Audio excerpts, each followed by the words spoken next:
Chilling tales for dark nights.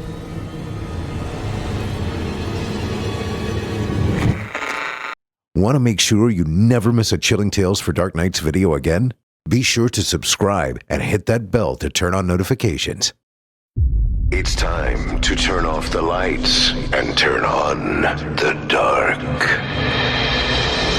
Chilling tales for dark nights.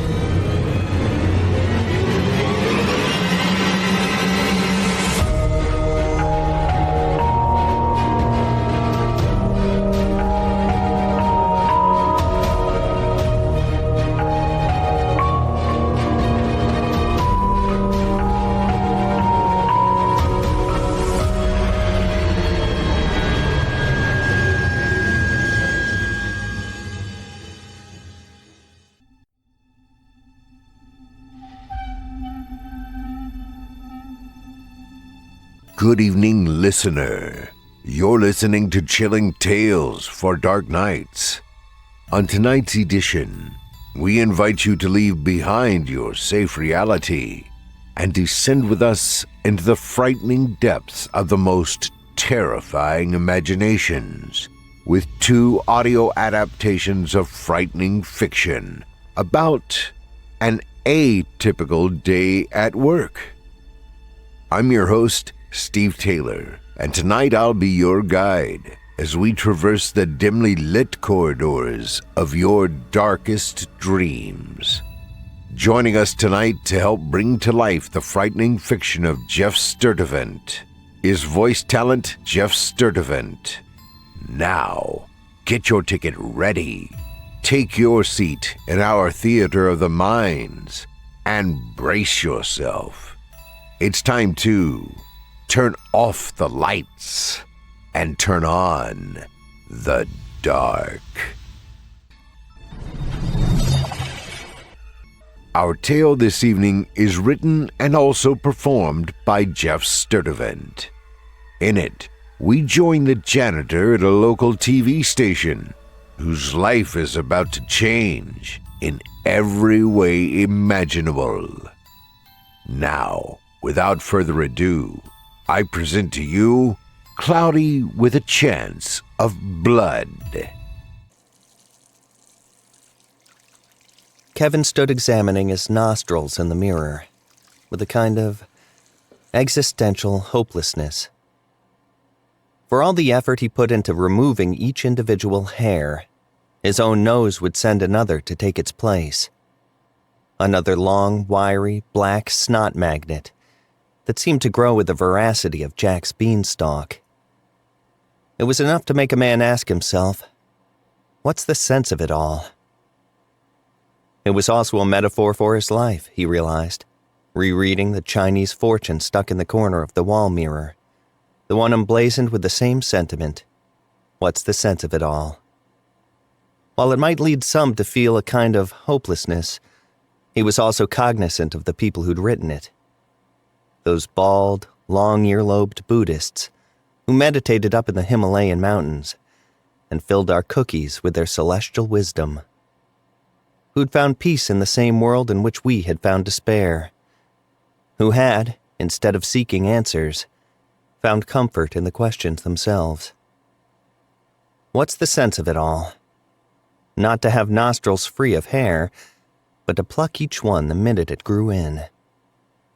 Life is a journey, the fortune reminded him. It's not about the finish line at the end, or the fleeting moments of triumph along the way. It's about the work, to labor tirelessly in God's orchards. It was a good attitude to have, especially in his line of work. No matter how many times he emptied the garbage, it was full again before he knew it. No matter how many times he mopped the floor, cleaned the toilets, polished the mirrors, they would all end up the same way. Puddles of urine in the bathroom, thumbprints on the mirrors. One day there was a footprint on the mirror, a literal footprint. He couldn't believe it. All he could do for a minute was just stare at it. In the reflection, it looked like someone had stepped on his face, a metaphor for his station in society. a janitor in a Schenectady TV station, a mere hair in the nostril of WGMS. News, weather, and whatever's clever. Your place for what's generally happening. Kevin wrinkled his forehead and tightened the tweezers around a particular nose hair he called Old Sequoia, a big fat one that seemed to grow back thicker every time he pulled it. And every time he did, it felt like a gunshot. "Geez," he said. And there it lay on the pearly white sink, the size of a tarantula's fang. Re-examining his fetching visage in the print-free mirror, Kevin felt like a man redeemed. He used a Q-tip to scour the terrain of his ears, a toothpick to clean each one of his perfectly filed nails, and a drop of essential oil for each of his eyebrows. He brushed and flossed meticulously, using separate lengths for top and bottom. He applied non-comedogenic lotion to his face and smoothed his eyebrows.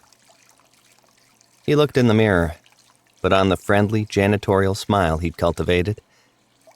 Then he became embarrassed of smiling at himself, and the moment was soured. He left the bathroom and put on his sanitized and freshly ironed janitor outfit. The jester's vestments. Hand sanitizer in his right front pocket, alcohol spray in his left front pocket.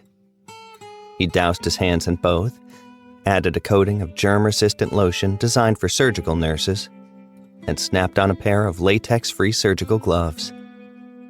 He took his keys out of the ultraviolet sanitation console and headed off to work. A morning like any other. There was no indication at all that his life was about to change forever. The TV station was bustling with pre-broadcast activity. The dissemination of breaking news, last night's Little League scores, the possibility of an evening shower, a somewhat provocative mugshot of some recently arrested prostitute in Cincinnati. News, weather, and whatever's clever. Walking the halls of WGMS, Kevin was the invisible man. Clarence Henderson of the sales department rounded a corner on his way from the lounge and smacked him in the face with his paisley necktie. Kevin stared at the back of the man's head as he walked away. The only person to acknowledge him was Petunia Simons, the assistant to the assistant manager of the mailroom. She was wearing her typical Tuesday outfit, blue linen skirt and airy white blouse, with the top two buttons undone. Immaculately ironed, with only the rarest cat hair in those hard-to-reach regions. She flashed her chocolate-dipped mascara eyelashes at Kevin, and he returned the gesture with his practiced smile. Even from the angle in which he stood over her, he knew no nose hairs were visible.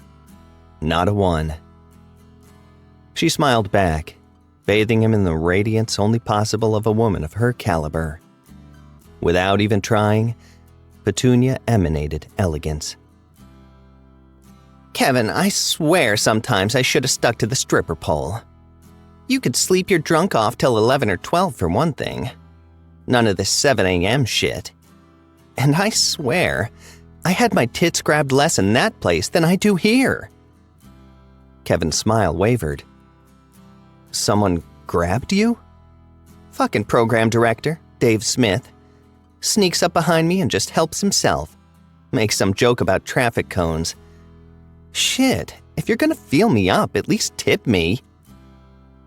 Kevin straightened up. "That's completely inappropriate. Do you want me to say something to him?" She waved a hand. "That'll be the day.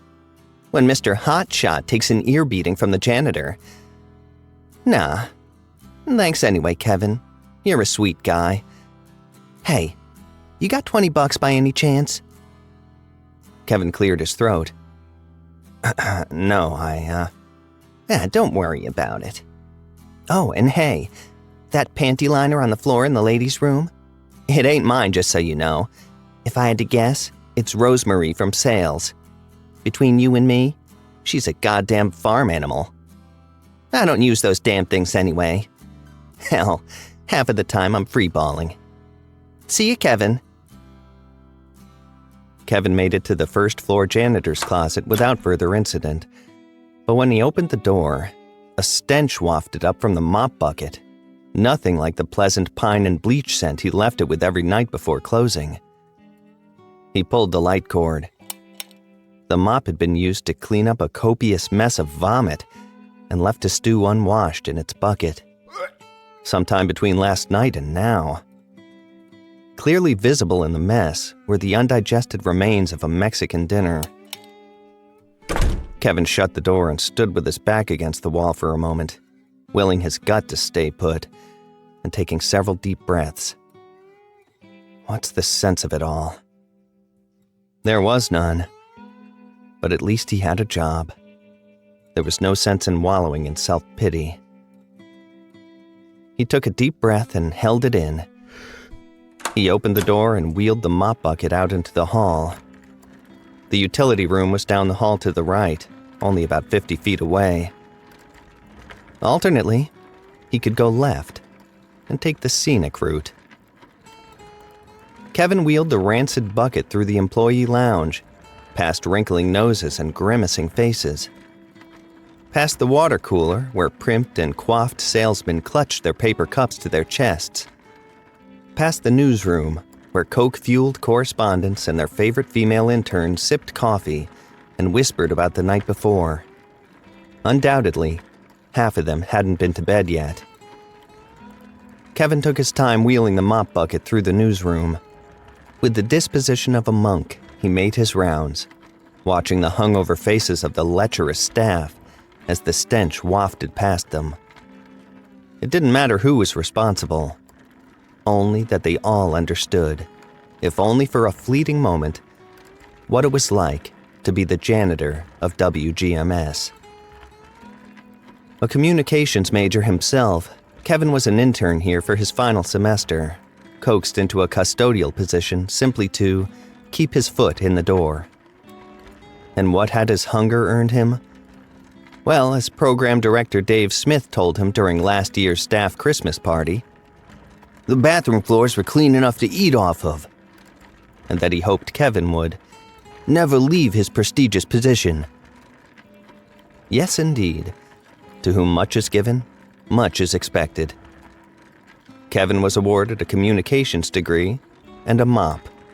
He could wipe the floor with the mop and wipe his ass with the degree.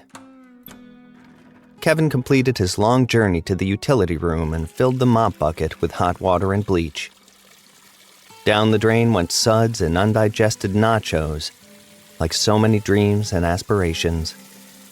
Which was ironic, since Kevin's own story was finally about to break.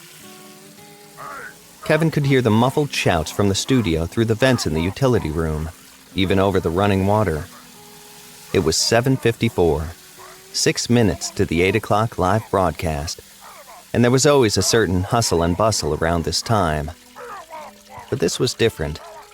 It was Ken Hansen, the GM, with his unmistakable booming voice. And by the sound of him, he was pretty pissed. No more than a minute later, as Kevin was wheeling a fresh bucket of pine-scented suds out into the hall, the double doors of the studio wing flew open, and in marched an incensed Ken Hansen and the PD, Dave Smith. Kevin and Ken met eyes, but the two hurried by without a greeting, making a beeline to the newsroom. From behind the door, Kevin heard the urgent call to action. It's not important right now what's wrong with him. The important thing is we're on air in 5 minutes, and I've got no one to put in front of the camera. And goddamn, is there a sober one among you? What the hell do I pay you for anyway? It smells like a fucking brewery in here. The door crashed open and Ken spilled back into the hall, his eyes wide and wild. Smith reached for the man's shoulder, but Ken was moving too fast. Kevin and he met eyes again as Ken was rounding the corner toward the sales department. But this time, he slowed down. What's your name, kid? This is Kevin, Dave interrupted. The janitor. Hey, maybe we can use Myra, the new girl from... Ken lifted a hand to cut Dave off. Kevin, you said? Oh, well, I didn't say, but yeah. Kevin McMillan, sir. Any TV experience, kid? Kevin shifted uneasily. Well, I do have a communications degree, sir. Good eyebrows, kid. Good hair, too. Any nose hairs in there? He turned his head sideways like a curious dog. Not a one, sir. Mr. Hanson, sir, he's only a janitor. Can it, Dave? You know as well as I do this job's bullshit. As long as his hair looks nice and he can read, we're golden. Something's missing, though. Can you grow a mustache, kid? I think so. Ken checked his watch. Not in 4 minutes you can't. Hold on a minute. Ken reached into his jacket pocket and extracted something like a big, furry caterpillar. He pinched it between his thumbs and forefingers and held it below Kevin's nose. Gorgeous. Let's just get this glued on here. Ken took a bottle of super glue out of his jacket, squirted some on the mustache, and pasted it onto Kevin's upper lip. Then he licked his thumb and smoothed the hairs to his liking. He held Kevin by his shoulders and examined him at arm's length. He said, Well, fuck Samson. I don't care how sick or hungover, or whatever he is. He's fired. Dave, meet your new weatherman. Meteorologist, Kevin McMillan. Meteorologist, sir? Kevin said. Don't worry about a thing, Kevo. Just stand in front of the thingy, read the thingy there, and point at the screen whenever it seems appropriate. Just keep that hair sharp, all right? And the stash, nice and natural, like it deserves to be there. Capiche? Kevin nodded in agreement. To what terms, he had no idea. What was happening right now, he had no idea. His heart was beating way too hard. The fumes of the superglue were stinging his eyes and nostrils. Well, what are you waiting for, McMillan? Better get dressed. You're on the air at 8:08. Kevin was whisked into the studio wing and into a dressing area before he could say anything about it. Too confused to protest, he stood dumbfounded while the zipper of his one-piece custodial outfit was zipped down and pulled around his ankles. Strong arms sprouted beneath his own, and he was yanked up and out of his overalls and placed into an airy pair of trousers. A silk shirt was encased about him, and over this, a fine jacket made of fabric he couldn't identify. He looked down. A woman's hair, alien and fragrant, as it rose along his midsection, his shirt closing button by button. The clock on the wall said 8:04. On the nearby monitor, the traffic guy gestured at the slow-moving traffic on the interstate. Something soft hit Kevin in the face, leaving a cloud of powder in the air around him. He coughed, but he could not move his hands to stifle it. Two ladies he did not recognize were wrestling with his cufflinks.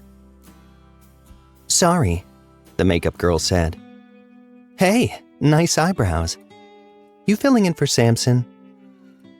The smoke cleared and he saw an attractive young girl with dark eyes. An intern, likely. "I'm supposed to, I guess. I'm kinda confused. I don't even know what to do." "Oh, don't worry," she said. "Just stand there by the thingy, read what the thingy says, and, just get into it." "Get into it?" "Yeah, like if it's gonna be cold, kinda." She wrapped her arms around her midsection and shivered. "Brr, "I think so," Kevin said. "Believe me, that's all Samson does. Meteorologist my ass. He doesn't even know to come inside when it's raining." "Weather in 30!" called a voice from the studio door. It was Dave Smith. He didn't sound happy. "Good luck, weatherman," the makeup girl said. "I'm Sue, by the way." "I'm Kevin." But before he could make a proper goodbye, he was whisked into the studio. They walked him behind boom arms holding large, shielded lights. They tiptoed over bundles of wire. He was placed unceremoniously in front of a camera. The bright line shone in his face. A monitor lit up. What he could only assume was the thingy. The thingy said 9, then 8, then 7. His heart was pounding. We take you now live to the Weather Center with meteorologist Kevin McMillan for our weather on the 8s. Kevin? The thingy came alive with words. A red light by the camera suddenly flashed to green. Kevin, remembering what Ken had told him, raised a finger to pet his fake mustache. Naturally, like it belonged there. He took a sharp breath and read, "Thank you, Ron. We're in for a cool day in the Northeast, with a cold front on the way, which could result in some frosty conditions overnight." Kevin wasn't sure how long he read. He wasn't even sure what he read. With the occasional key words like chilly or frosty, he took Sue's advice and kind of got into it. He focused on the structure of the sentences, focused on the mustache. In a way, he almost became the mustache. He imagined the mustache moving with his lip as he articulated the words, and before he knew it, he was reading, "And that's your weather on the 8s. And now I send you back to the studio with Ron and Sandy." The light flashed back to red. The thingy went blank. Kevin's heart seemed to reboot, this time at its normal idle. It was over. He'd done it. My guy! A heavy arm materialized over Kevin's shoulder. The man it belonged to was none other than the GM, Ken Hansen. Kid, I've never heard the weather delivered so beautifully, so soberly, with so much poise and grace. And that mustache, kid, my God, promise me you'll never shave it. Shave it? The stash stays, Ken said. And you stay too. Come back to my office, kid. Let's talk numbers. Kevin turned to face him. What about Samson? Is he all right? Samson can suck my fat cock. He wouldn't know the weather if his balls got caught in a hailstorm. You're my guy, Kevin. Welcome to the ranks of on-air talent. The weather on the 8s wasn't every 8, thankfully. More like every second or third 8. After talking numbers in the office and 2 uniquely early shots of bourbon, Kevin was back in the studio to repeat this process for the 8:38 spot, and nearly sober again by the 8:58 spot. Through the 9 and 10 hours, he delivered the weather 6 more times. By 11, he was told his job was done. And where he would normally be dumping bags of trash into the dumpster or peeling panty liners off the floor of the ladies' bathroom, he was free to take the afternoon off. He decided he'd go home and regain his bearings. His salary had doubled. His workload had halved. More than halved. He still didn't quite believe it. It all felt like a dream. He was back at his apartment by 11:30. He was still wearing the suit, and it felt somehow odd to have left in coveralls and returned in a fancy suit with a fake mustache. If the neighbors had seen him, they might think he was some stranger breaking and entering. He lay back on the bed for a minute, going through the numbers in his head, reorganizing his budget. He'd need more suits, 5 at least. Then there was dry cleaning. It was a lot to think about at once. But he could afford it, he knew. At least once that first meteorologist check came in. He'd be able to afford a lot of things. A warm feeling in his stomach. He got up and went to the bathroom to inspect his nostrils for elusive hairs and other miscellaneous primping. Some people called it obsessive-compulsive disorder. The cleaning, the primping, the fussing. But Kevin, he knew now that it had all finally paid off. He opened the door. He froze. There was something in the toilet. Something moving. Something dark and shiny. It churned back and forth, splashing toilet water on the linoleum. With every drop that hit the floor, he cringed, picturing the germs and bacteria. But more importantly, what the hell was it? Some kind of animal? And how had it gotten in there? Something splashed over the side, landed wetly on the floor, like a snake or an eel. But no, it wasn't an eel. And then another, and another. And then some bolus, some fat and bulbous mess made of the same, slurped out of the water and onto the tiles. The word that came to mind was intestinal. An amorphous pile of guts, like the innards of a field-dressed deer. But it wasn't just lying there. It was alive. And suddenly, it was talking. Kevin. It glorped from the end of what looked like a colon. Kevin. Kevin was immobilized, stiff as a board in the bathroom doorway. What are you? Your friend, the guts said. Certain bits of the thing were protruding, like the eyes of a crustacean. They seemed to be looking at him. What do you want? Blood. Kevin spun and left the bathroom, slamming the door behind him. He leaned with his back against the door and his chest heaving heavily. No.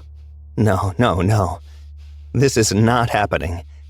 This is all a dream. The job, this... If you needed proof, here it is. All a dream. Not a dream, the thing said. He looked down. There was a wet little intestine poking out through the bottom of the door. Yeah! Kevin ran from the door and clutched a lamp on the other side of the room.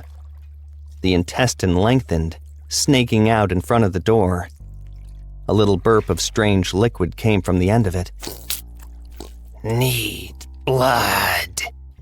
Don't come near me, Kevin said. I know karate. I'm warning you.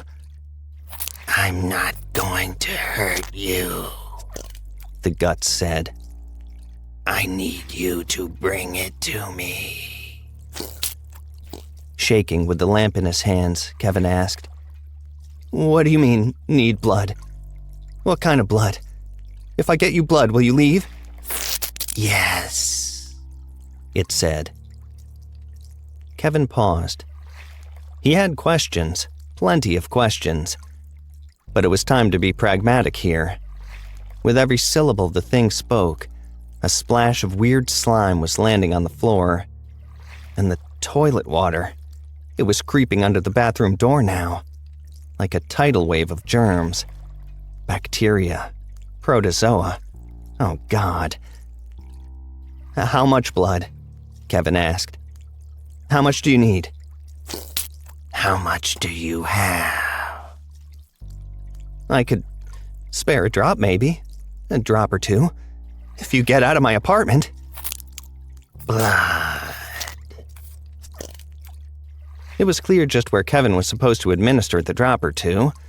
The end of the tube it was talking through turned upward, smacking its anus-like opening like a thirsty pair of lips. Kevin turned his attention to the Band-Aid on his elbow. It was covering a small scab, one that if peeled in its current state, might bleed a little bit. Nothing catastrophic, just a drop or two. All right, just stay there. Don't move. Blood. Obediently, the thing stayed perfectly still, its slimy mouth open and waiting. Kevin undid his cufflink and rolled up his sleeve. He peeled the scab off, grimacing at the sting of it. As predicted, it began to well up immediately. With the same sense of detached obedience he'd had in the weather center, he approached the living guts and let the blood drip over its mouth. The first drop hit the wood floor, and he grimaced, imagining he'd have to clean and disinfect it after this. Then he remembered there was a living pile of guts that had come out of the toilet bowl, and the drop of blood alone was pretty small potatoes. Drops 2 and 3 hit their mark, right down the thing's gullet. It was still dripping, though, and he left his elbow in place for a little longer while it did. He wasn't sure why. There was something satisfying about it, actually. The thing seemed so grateful for it. "There," he eventually said, withdrawing his arm and holding a tissue over his elbow. "I gave you what you wanted. More than you wanted, as promised. God knows why." God doesn't know why, the thing said. "It's a figure of speech," Kevin said. "So, can you please leave now?" Thank you, said the creature. And with that, it slowly began to withdraw under the bathroom door. Kevin just stood there for a couple minutes, until he had the nerve to approach the bathroom again. When he opened the door, the creature was gone. The mess, however, was still there, and it was everywhere. Bacteria, protozoa, who knew what else? His palms started sweating. It was almost too much to bear. "No," Kevin said. "Nothing's gonna ruin this day. Nothing." Rather than firebomb his apartment, as was his inclination, he gritted his teeth and got to work. He spent nearly 3 hours scrubbing, sanitizing, bleaching. Not just the bathroom, but the entire apartment. 5 rolls of paper towels down the trash chute, he composed himself in the gleaming mirror for the second shift of his new job. He'd completely forgotten about the mustache glued to his face while he was cleaning. Now, he wet his finger and gently stroked it into place. He sprayed a little rubbing alcohol on it for sanitation purposes and told himself it was clean. Everything was clean. Like nothing at all had happened. Back at WGMS, Kevin did his best to put the incident out of his mind. It was time to go to work. And nothing, not even, whatever the hell had happened, was going to derail Kevin's destiny. Samson lost the gig over one too many beers. Kevin wasn't about to lose it over some, whatever the hell that was. Petunia Simons did a double take as Kevin walked by. "Kevin, that you? You grew a mustache. And what's with the suit?" She belched, a waft of coffee and mysterious booze. "I got a promotion," Kevin said. "I'm the new meteorologist, doing weather on the 8s. Her eyes lit up. "Well, congratulations! I knew Samson would get himself canned eventually. Guy didn't know a meteor from an asteroid. Plus, the guy'd drink till he fell down. And when he didn't fall down on himself, it was on top of some intern. Know what I mean?" Kevin looked at his watch. "Well, thanks, Petunia. I gotta get going. The 8s don't wait, right?" "Hey, you don't have like $20, do you?" "Sorry," Kevin said. The evening weather report was no harder to deliver than this morning's. A decidedly different atmosphere in the studio this time, though. The staff was already half drunk. And since the day was over and most people looked at the weather in the morning, no one really seemed to care what Kevin was saying. Most important, it seemed, was that Kevin's makeup and mustache were TV ready. Sue, the makeup girl, spent most of the time combing the little hairs, leaning back to examine her work, then recombing them until she'd achieved the desired effect. "So, how do you like the job, Kevin?" "I'm still kind of in shock," he said, trying his best to keep his upper lip still. "It all happened so fast, it still doesn't seem real to me. Objectively, it's everything I've ever wanted. I never wanted to be a custodian. I mean, I'm really finicky with cleaning and everything, so I guess it's a good job for me, but I didn't ask your goddamn life story. I just wanted to know how you like the job." "Oh, sorry. I like it." She leaned back and scrutinized his mustache. Good to go, champ. The boss said to keep that mustache looking like $1,000,000. I think we're pulling about 8 1/4. It'll have to do. Am I going to be able to take this thing off anytime soon? Why would you? It's kind of your trademark. Plus, it looks like he glued it on there pretty good.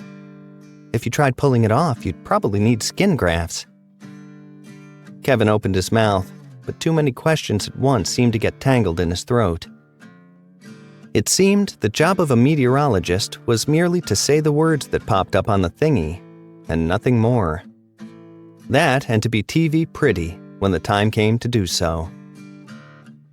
By the end of the last weather report, Kevin realized he himself had no idea what the weather was, or what had been forecasted for tomorrow. This struck him as profound as he walked out of the station and onto the street that night. Meteorology was not a science, but a religion of sorts. A religion of which he had been made high priest.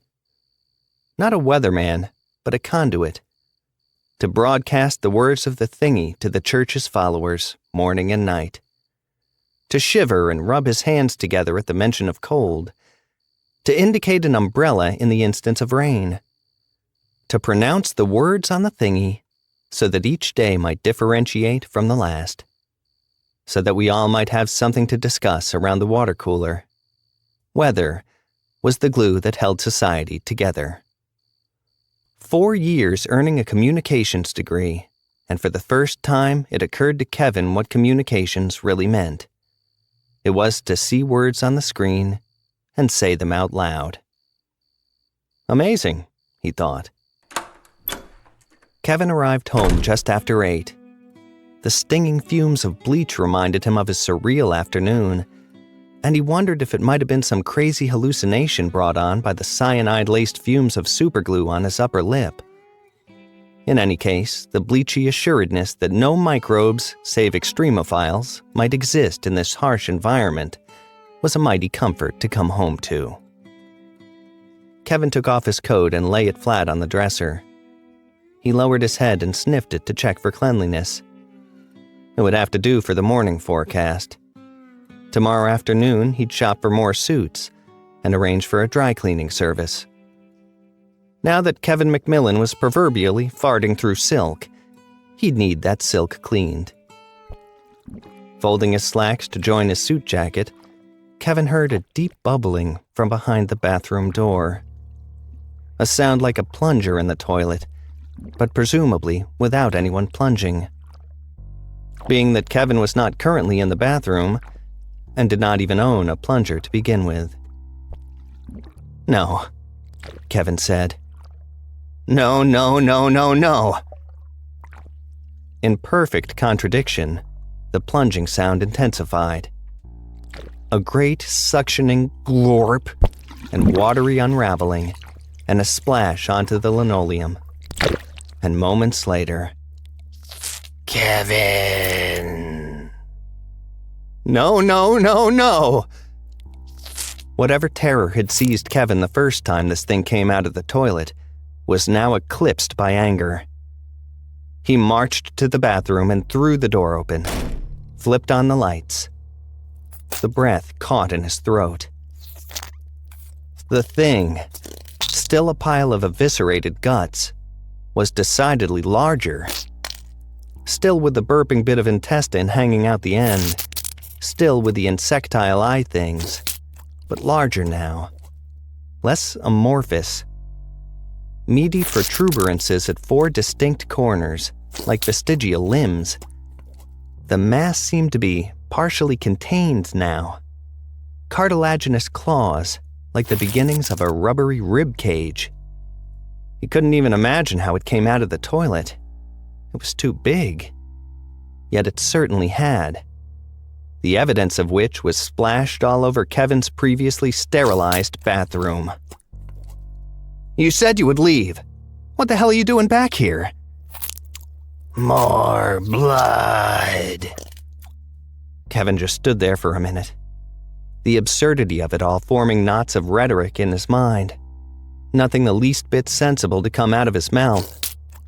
The burping little anus yes, by the location of it, that's exactly what it had to be. A talking, burping anus continued to warble its ghastly demands. More blood! Kevin realized he was hyperventilating. He rubbed the bandage on his elbow. Was it not enough the first time? Maybe if he did this again, the thing would be satisfied and finally leave him alone. What other choice did he have? Kevin started unbuttoning his cuff. In expectation, the wormy colon extended itself for its ghastly rations. Or at least that's what Kevin thought it was doing. Instead, with whip-like speed, it smacked Kevin's hand away from his sleeve. Kevin stopped in surprise. He looked down at his shirt cuff, noting the pinkish wet spot left there by the intestine. He looked at the thing. What? What the hell do you want? Human blood. Affronted, Kevin said. I'm human, aren't I? More blood. Life blood. The thing seemed to clear its throat then. An absurd notion that was, but exactly what it sounded like. In a farting sort of way. Then it continued a little more clearly, almost like it had reached a breakthrough in the art of anus speaking. Need blood to become whole. More blood. Living blood. To become whole? What are you? This the thing seemed to ignore. Feed me. Make me whole. I'll reward you. Gifts beyond your wildest dreams. Gifts? Kevin asked. What kind of gifts? I will show you. All of a sudden, the pile of guts seemed to glow. A sickish green luminescence. The anus extended again, but this time with a kind of magical authority. Kevin stood stunned as the thing rose up in front of his face, frozen, as the toilet bowl cleaner-scented appendage brushed across the hairs of his fake mustache. What are you doing? The intestine withdrew. In its wake, the little hairs of his mustache danced with the same green luminescence of the charmed biomass.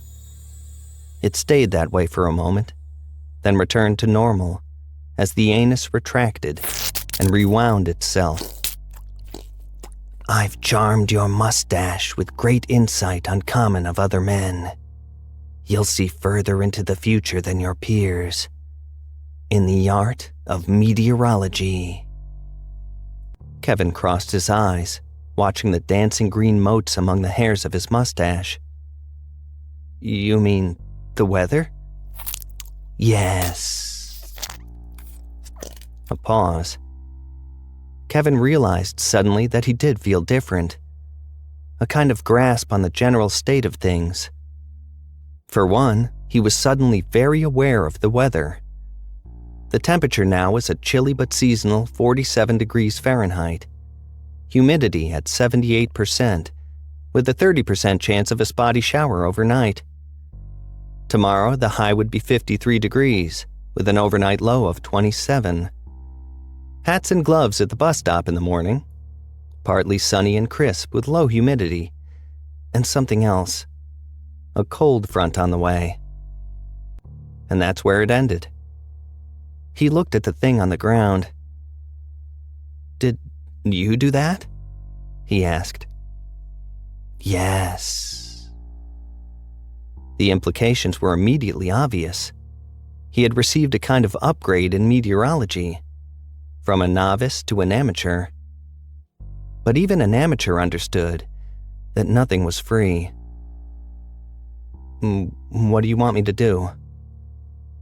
The pile of guts seemed to roll its eyes at him. Not that it had eyes exactly, but a kind of eyeless, bodiless, purely visceral eye rolling you could intuit from its manner alone. Blood. More blood. And then you'll go? You promise?" "Yes." It had been a stupid question. The real question was, where could he get more blood? "Give me a minute," Kevin said. He closed the bathroom door and stood with his back against it. The temperature outside dropped to 46 degrees. He picked at the scab on his elbow, but he knew intuitively that the few drops he might conjure up were no fair barter for the enchantment of his mustache.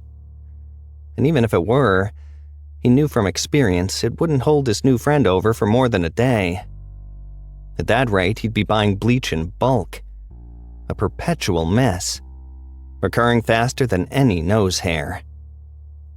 Shit. Kevin retrieved a tumbler from the cupboard in the kitchen nook and took a steak knife from the drawer. He stood with his hand over the glass and the knife to the back of his hand. Then he sighed and held it to the front of his hand. Then the side of his hand. Shit. He rolled up his sleeve and held his scabby elbow over the glass. With the steak knife, he pried the scab loose and grunted as he pulled it off. A moment later, a pitiful drop of blood landed in the tumbler. Then another. Not at all a satisfying portion for a hungry toilet monster.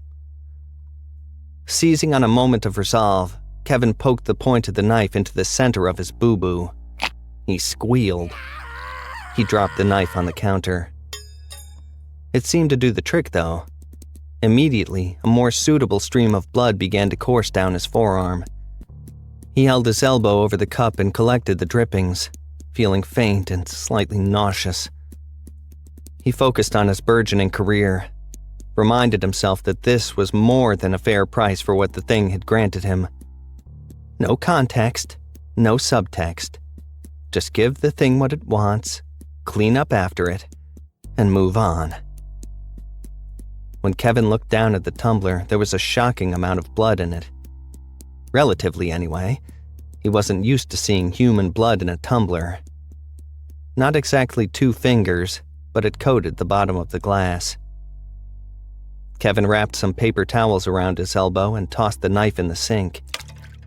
He carried the glass to the bathroom and knocked on the door. Immediately feeling silly, he opened it. The thing was still there, undulating playfully in its puddle, like a child excited to receive some kind of treat. "It's the best I could do," Kevin said. The proboscis-like tube unraveled to meet him at eye level.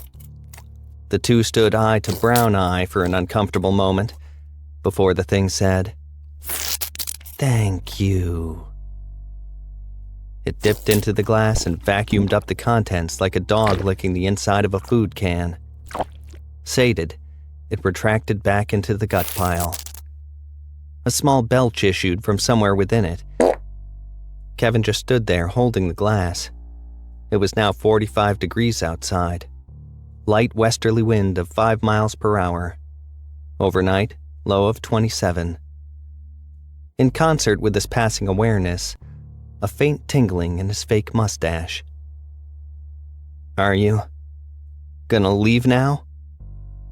But the idea of it retreating into the toilet seemed ridiculous all of a sudden.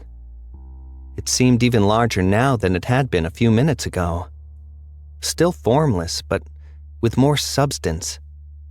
The protuberances at its 4 corners seemed more pronounced, serrated at the edges, like the beginnings of gestational fingers or toes.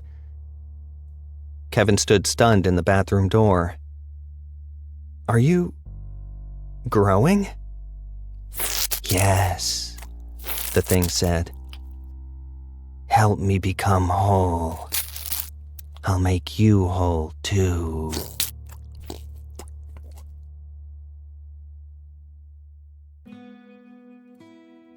The temperature in the morning was 32 degrees. The low overnight had fallen to 27 degrees at 2:30 a.m., and today's high would be a relatively balmy 53 with low humidity. These things occurred to him immediately as he opened his eyes. On the heels of that thought, he remembered there was a bloodthirsty pile of guts on his bathroom floor that had endowed him with the power of meteorology. His third thought, which only yesterday would have been his first and most pressing, was that the bathroom was a mess. And how was he supposed to use it with the thing in there? Where was he supposed to pluck his nose hairs? Kevin. But the sound wasn't coming from behind the bathroom door. It was closer. It was coming from beneath the sheets. Confirming this sense of proximity was the coupling of Kevin's genitals and the cold clamminess of what he knew was the thing's mouth. He squealed. Kern. What are you doing? The tube ran from under the sheets at the foot of the bed and under the bathroom door. The low morning sun, having risen at 6:57 a.m., shone through the window and glistened along its length. I'm pleasing you, Karen. Kevin's breath caught in his throat. He found himself unable to move, unwilling perhaps. Because once the shock had a chance to wash over him, he found the thing was pleasing him in a way. At least in a certain way he hadn't been all that accustomed to as a janitor. He didn't move.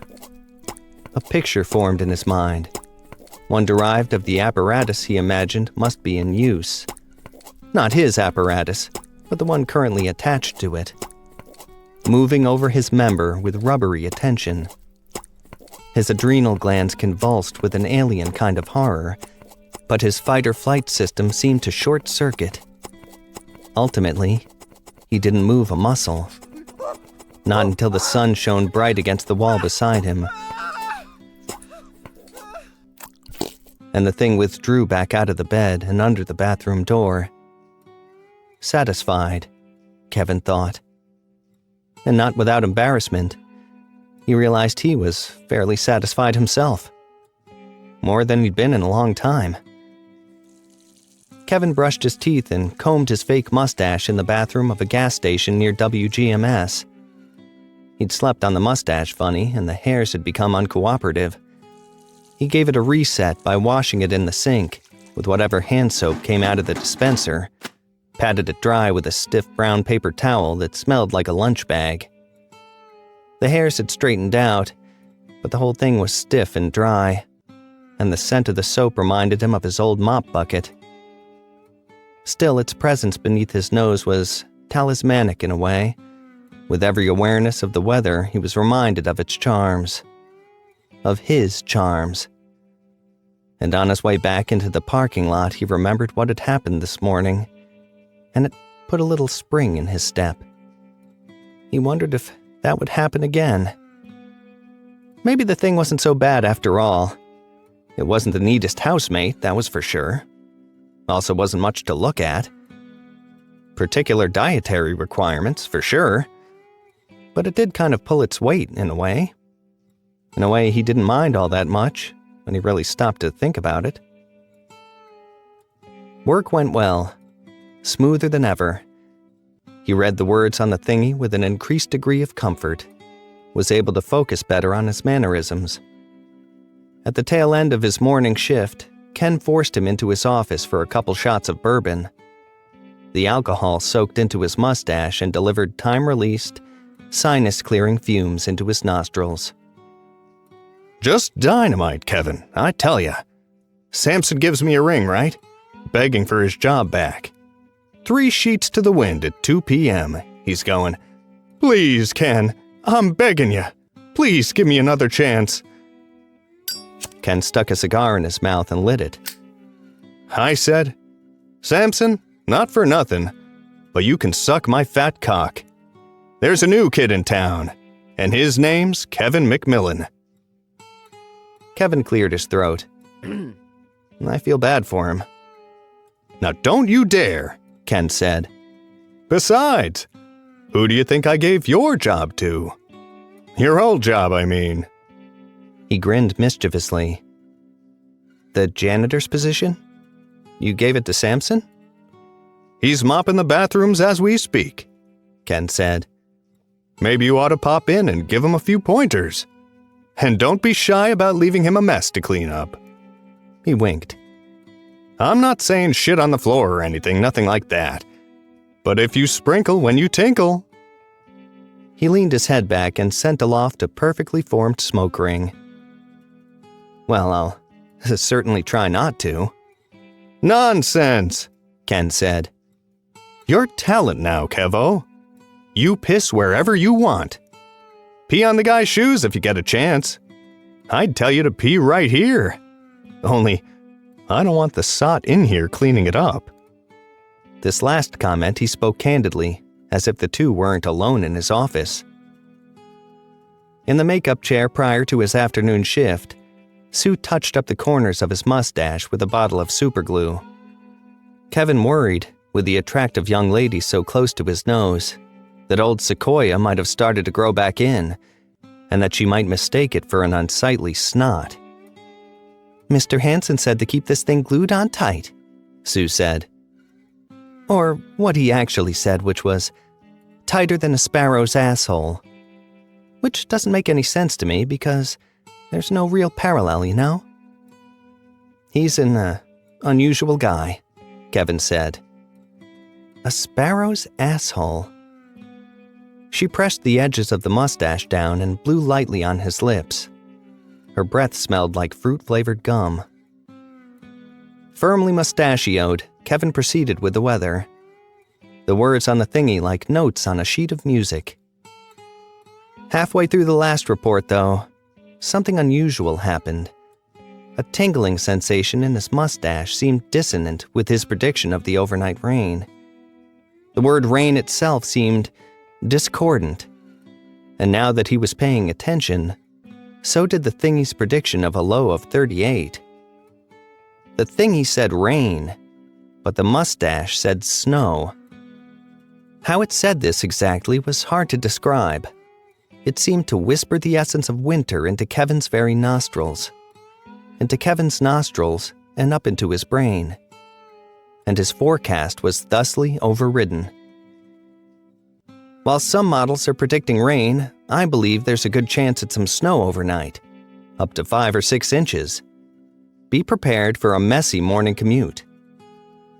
With that, Kevin picked up the thingy where it stopped contradicting his mustache. Wide eyes watched him from behind the cameras, like he had committed some kind of blasphemy. Following the weather report, Kevin was promptly summoned to the office of PD Dave Smith. Smith was not seated at his desk, but waiting by the door when Kevin arrived. By the smell in his breath, he'd been drinking heavily, but no refreshments were offered to him. "What the hell was that?" Smith said. "What kind of meteorologist are you supposed to be?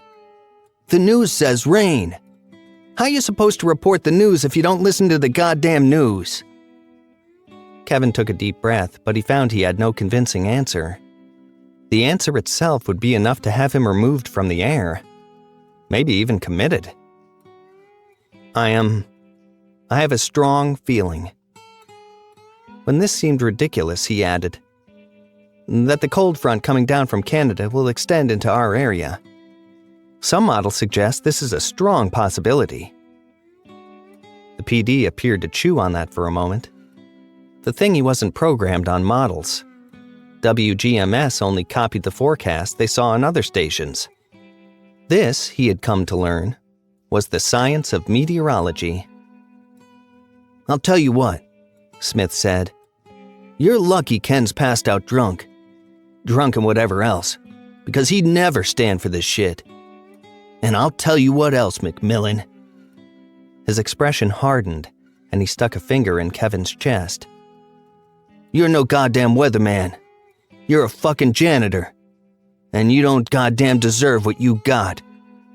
You don't even deserve that fake mustache on your goddamn ugly face."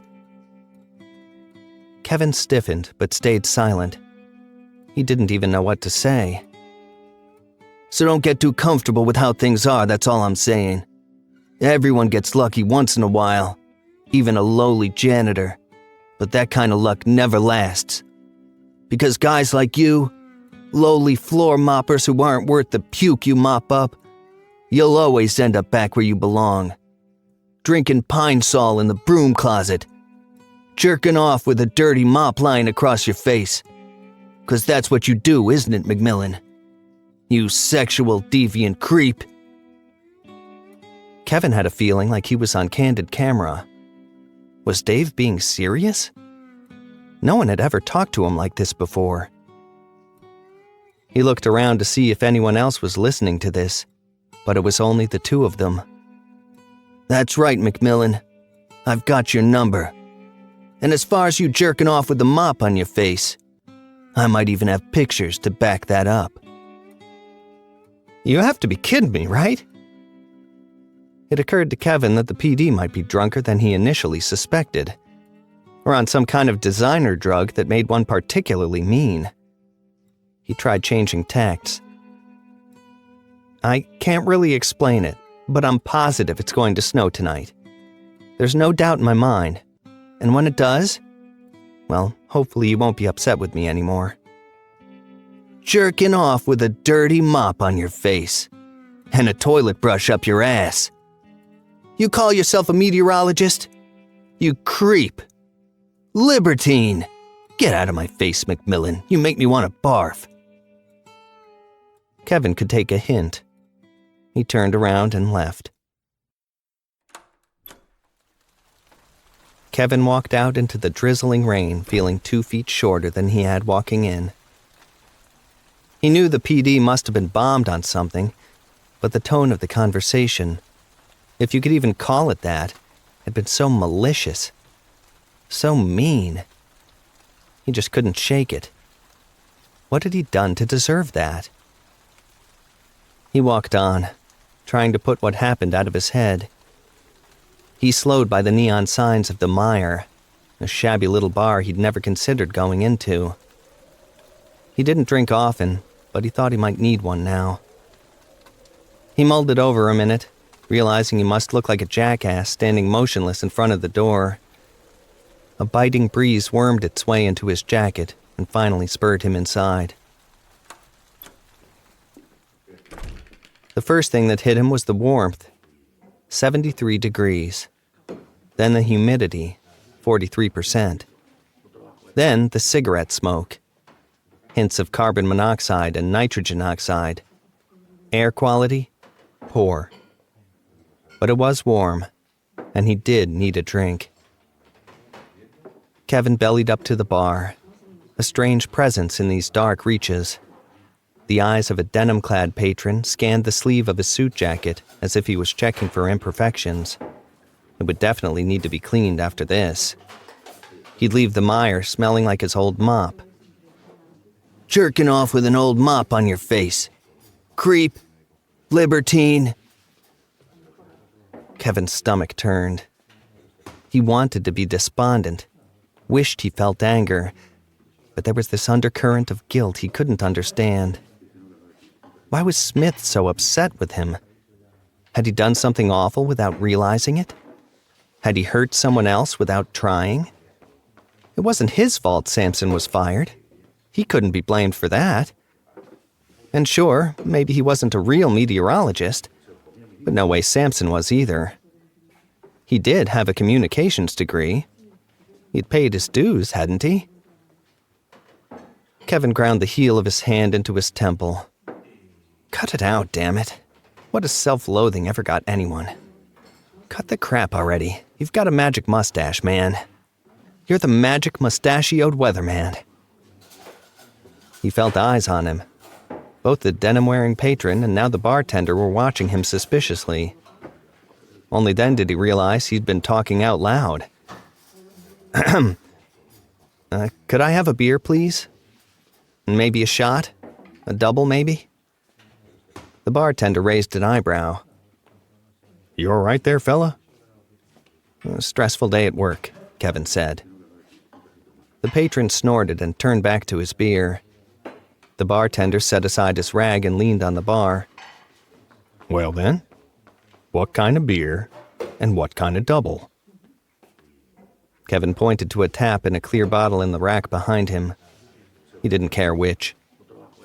He wasn't exactly a connoisseur in that area. He just wanted to get drunk. As drunk as Dave Smith had been. Maybe then he'd understand why Dave had been so mean to him. And get drunk he did. 3 beers and 3 doubles later, Kevin came away from the bar like nothing had even happened. He tried to remember what he'd been so upset about, but it no longer made any sense to him. Who cared why Dave Smith was so miserable? It had nothing to do with him. He was probably just jealous he couldn't hack at his on-air talent like Kevin could. This wasn't about Dave versus Kevin. This was about shirts versus suits. Sure, Kevin also wore a suit, but that was beside the point. Kevin was the one with the mustache, and Kevin was the one on TV. Who cared what Dave thought? Pencil pusher. Kevin left the bar, pulling his coat tight and plunging his hands into his pockets. It was already nearing the forecasted low, and the cold air from the north would force it lower. The snow would start around midnight and accumulate quickly on untreated surfaces. By 2 a.m., the roads would be a slushy mess. By morning, they'd be flat-out dangerous. It would be far colder than anyone expected. Anyone except for his viewers, that is. On his way home, he came across a living bundle of blankets cordoned off from the sidewalk behind a makeshift cardboard fence. It wasn't unusual to see homeless people in the city, but on nights like this, most of them would have retreated to shelters. This one had no idea what he was in for. While he typically left a wide berth between himself and the homeless, something tugged at his conscience. A kind of unspoken Hippocratic oath of the meteorologist that felt like it ought to be implied. He'd been given a gift. What good was a gifted newsman if he kept the bad news to himself? Kevin took a deep breath and made his way to the bundle. "Sir?" he said. "Excuse me, sir?" The bundle twitched, then turned to face him, like a man-sized grub on the sidewalk. But the face that stared back was not that of a man. It was a woman, her eyes small and dark under her disheveled bangs. "Yeah?" Kevin felt suddenly shy. "I'm sorry, I didn't know. I couldn't tell you were a woman." She looked him up and down, took in his fancy weatherman suit. "You gay or something?" "No, just because I called you sir by accident." "So you're not looking for some hobo to blow you or anything?" "No. Oh gosh, no." "Well, what is it then?" "Hey, you got like $20? "I wanted to let you know. The temperature is going to dip. We're going to get some rough weather overnight. It's probably a good idea to find shelter." "That's not what the radio says. I'll be just fine if you got a couple bucks, mister." "Listen, it's a long story, but... Well, just trust me, all right? It's going to get a lot colder. I'd hate for anyone to be outside in this." They met eyes in the arc sodium lamplight. The woman tilted her head a little, and from the enchanted tendrils of his mustache, Kevin's sinuses filled with a waft of altruism. A devil-may-care sense of kindness. Maybe it was because she was a woman. Maybe it was all the booze. Maybe it was something else entirely. Either way, it seemed to say to him, "Bring her home with you, Kevin. A hot bath and a hot meal would do her a lot of good. Be a man, Kevin. Take care of a woman for once. It's time to grow up." "Look, why don't you come home with me? You can at least warm up for a bit. Have a shower, have something to eat." The woman froze. She studied him in the lamplight. "How do I know you ain't some kind of freak, mister?" "I'm not. I'm the new weatherman for WGMS. I'm probably the least freaky guy you've ever met, to be honest." As if on cue, a chilling breeze came from the north, emphasized by the high buildings on either side. Wind chill, 23 degrees, and falling. "Well, all right, mister. You're not gonna try to make me do anything, are you?" "Nothing at all," Kevin said. "Just trying to help." really. A warm feeling filled Kevin as they walked back to his apartment together. Dave Smith would never do anything like this. Dave Smith was a jerk. Still, there was a tinge of uneasiness somewhere inside him, like there was something he was forgetting. But whenever he tried to figure out what it was, the good feelings obscured it. Obscured everything but his primary objective, to save this poor girl from the weather. To help a woman for once. To be a man. By the time they returned to Kevin's third-floor walk-up, the temperature outside was 32 degrees Fahrenheit with a wind chill of 21. The temperature inside was a balmy 71 with a humidity of 38%. In the light of the vestibule, Kevin got a better look at the woman's face. Not at all unattractive. She had brown eyes, a freckled nose, and her cheeks were rosy from the cold. A little dirty, but Kevin wasn't so clean himself. After his half hour in the bar, he could smell the mustiness and smoke in his suit jacket. "I'm Jessica," the girl said. "I like your mustache." "Thank you. I'm Kevin, by the way. Nice to meet you." "It is warm in here," Jessica said. "Now that I feel it, you know. A hot shower would be real nice." "Absolutely," Kevin said. "I'm right up there on the third floor. I have some clean clothes, too." "From a girlfriend?" "Well, no. Kinda just regular clothes." She smiled. "That'd be real nice, Mr. Kevin." "Just Kevin," he said. "Come on, let's go ahead. I'm up on the third floor." "You said that." "Right." They began walking up the stairs. Now in the warmth, Kevin felt a strange tingling in his nose. Immediately, he understood what it was. His confounded nose hairs were growing back in. How long had it been since he'd plucked them? A couple days now, he realized, but the reason why lay beyond some sort of blockage in his mind. Some mental billboard whereon only the primary objective flashed with certain urgency. "Bring her home, Kevin, and don't worry about your nose hairs. You think this girl is in a position to judge you? A homeless girl? Be a man, Kevin." Wherever the voice was coming from, it seemed more reasonable than his own.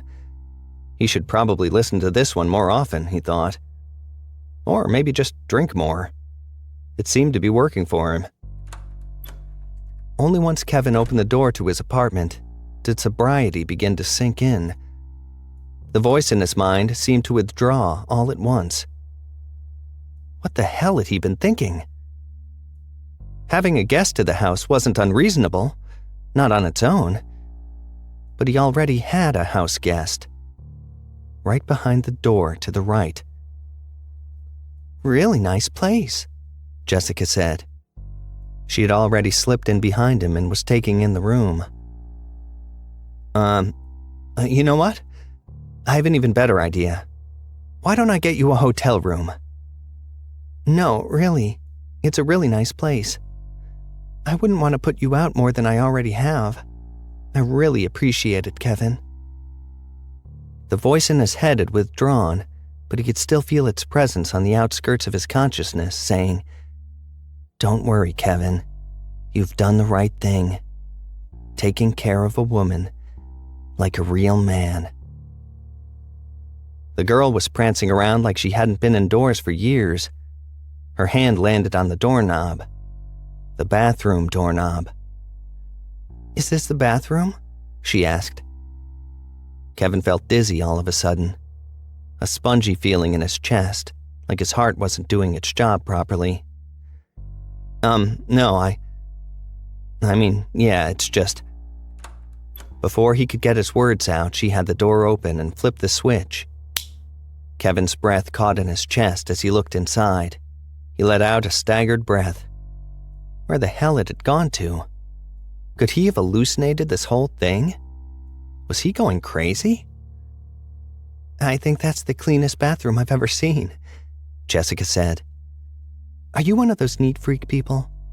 No offense." I I keep a clean house. She smiled. Maybe it's just that I'm used to the bus station, you know? It's been a while, that's all. I really appreciate it. I'm happy to help, Kevin said.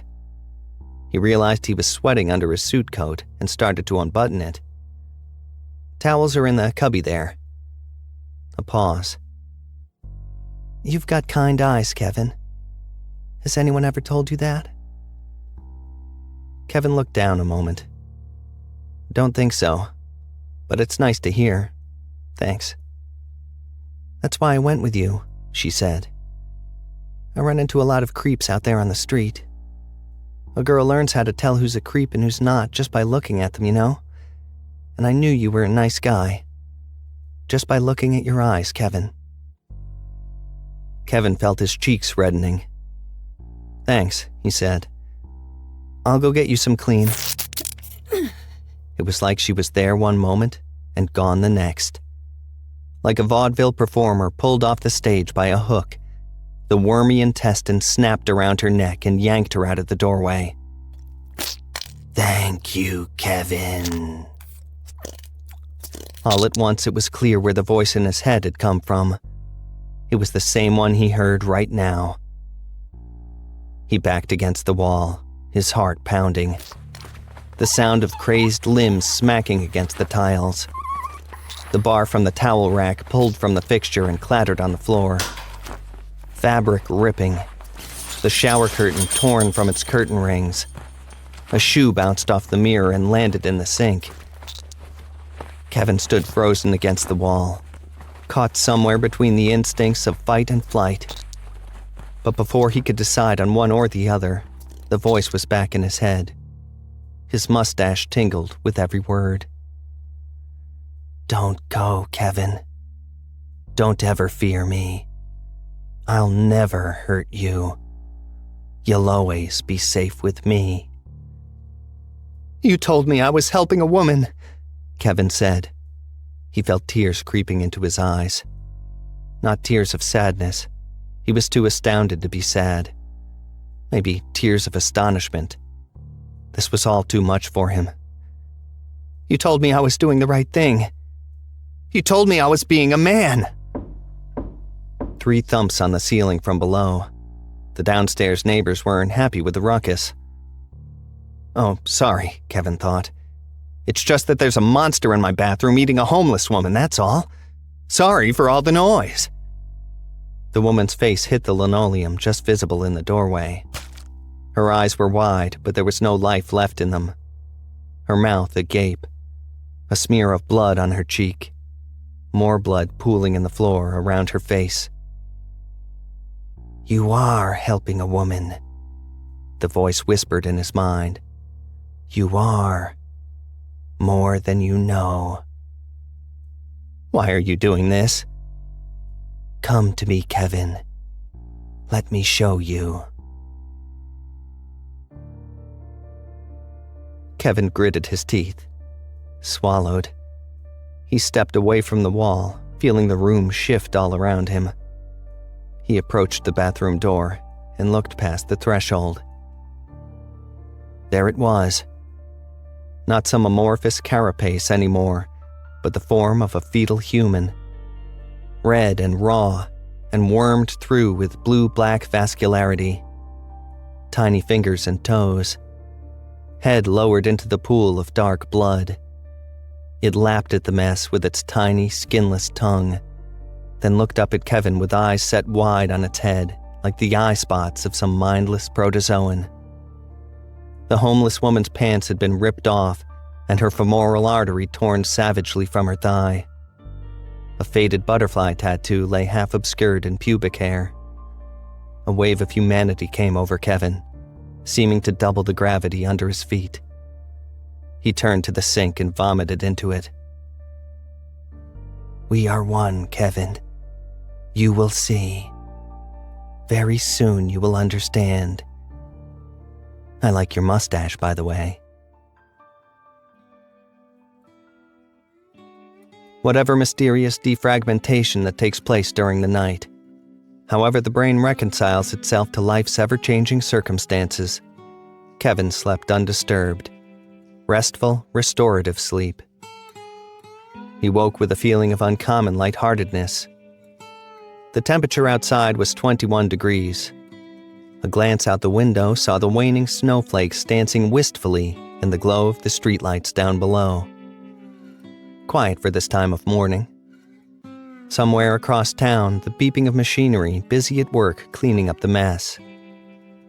The mess he had predicted. Had the workers been as surprised as everyone else? Or maybe they had watched last night's forecast. His forecast. Kevin yawned. He got up on freshly oiled knees. He saw his clothes, yesterday's outfit, neatly folded on top of his bureau, and he paused for a moment, trying to remember when he had done that. Not that it was unusual for him to neatly fold his clothes, he just couldn't remember doing it. And suddenly, the memories came flooding back, like some horror movie whose premise was just too wild to be real. He reached up to his lip to check his mustache, to decide if even that hadn't been part of some days-old dream. But no, there it was, in all its bushy glory. Could it be that only some of the things he remembered had actually happened? With a sense of dread, he approached the bathroom. He just stared at the knob for a moment. Then he jiggled it, as if to ward away the evil spirits beyond. Holding his breath, he opened the door. Spotless. The porcelain gleamed. The floor and mirror looked freshly polished. Everything perfectly in order, just as if he'd cleaned it himself. He let out the breath he'd been holding, half relieved there was no murder scene, and half concerned he was losing his mind. "What the hell is going on with me?" he said. "Kevin?" Kevin turned toward the shower curtain. The voice had that same slithery delivery as the pile of guts had, but was now distinctly female. Soft and sultry. Kevin felt his mustache tingle. He remembered the gestational creature on the floor, tongue slithering in its pool of blood. How it had spoken to him. This was the same voice. The same music, but a different instrument. "Thank you, Kevin. Thank you for taking care of me." Kevin swallowed. You're welcome." "Don't be scared," she said. "You're in no danger.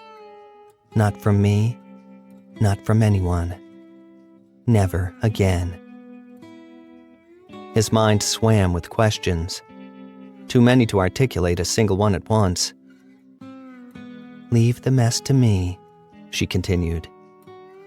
"All your life you've been preoccupied with making things clean. But you've got more important things to do, Kevin. My love." "Who are you?" Kevin said. A rather formal question after all they'd been through together. In just the past 2 days, he'd gotten to know his new roommate from the inside out. She'd drank his blood, filleted him with her talking colon, and somehow convinced him to bring a homeless girl home so she could kill and eat her. An eventful couple of days, more than you'd expect from a typical house guest. "Who would you like me to be?" she asked. An obtuse question from most, but she asked it with perfect honesty. "Seriously?" he asked. "Seriously. I can become anyone. Anyone you choose."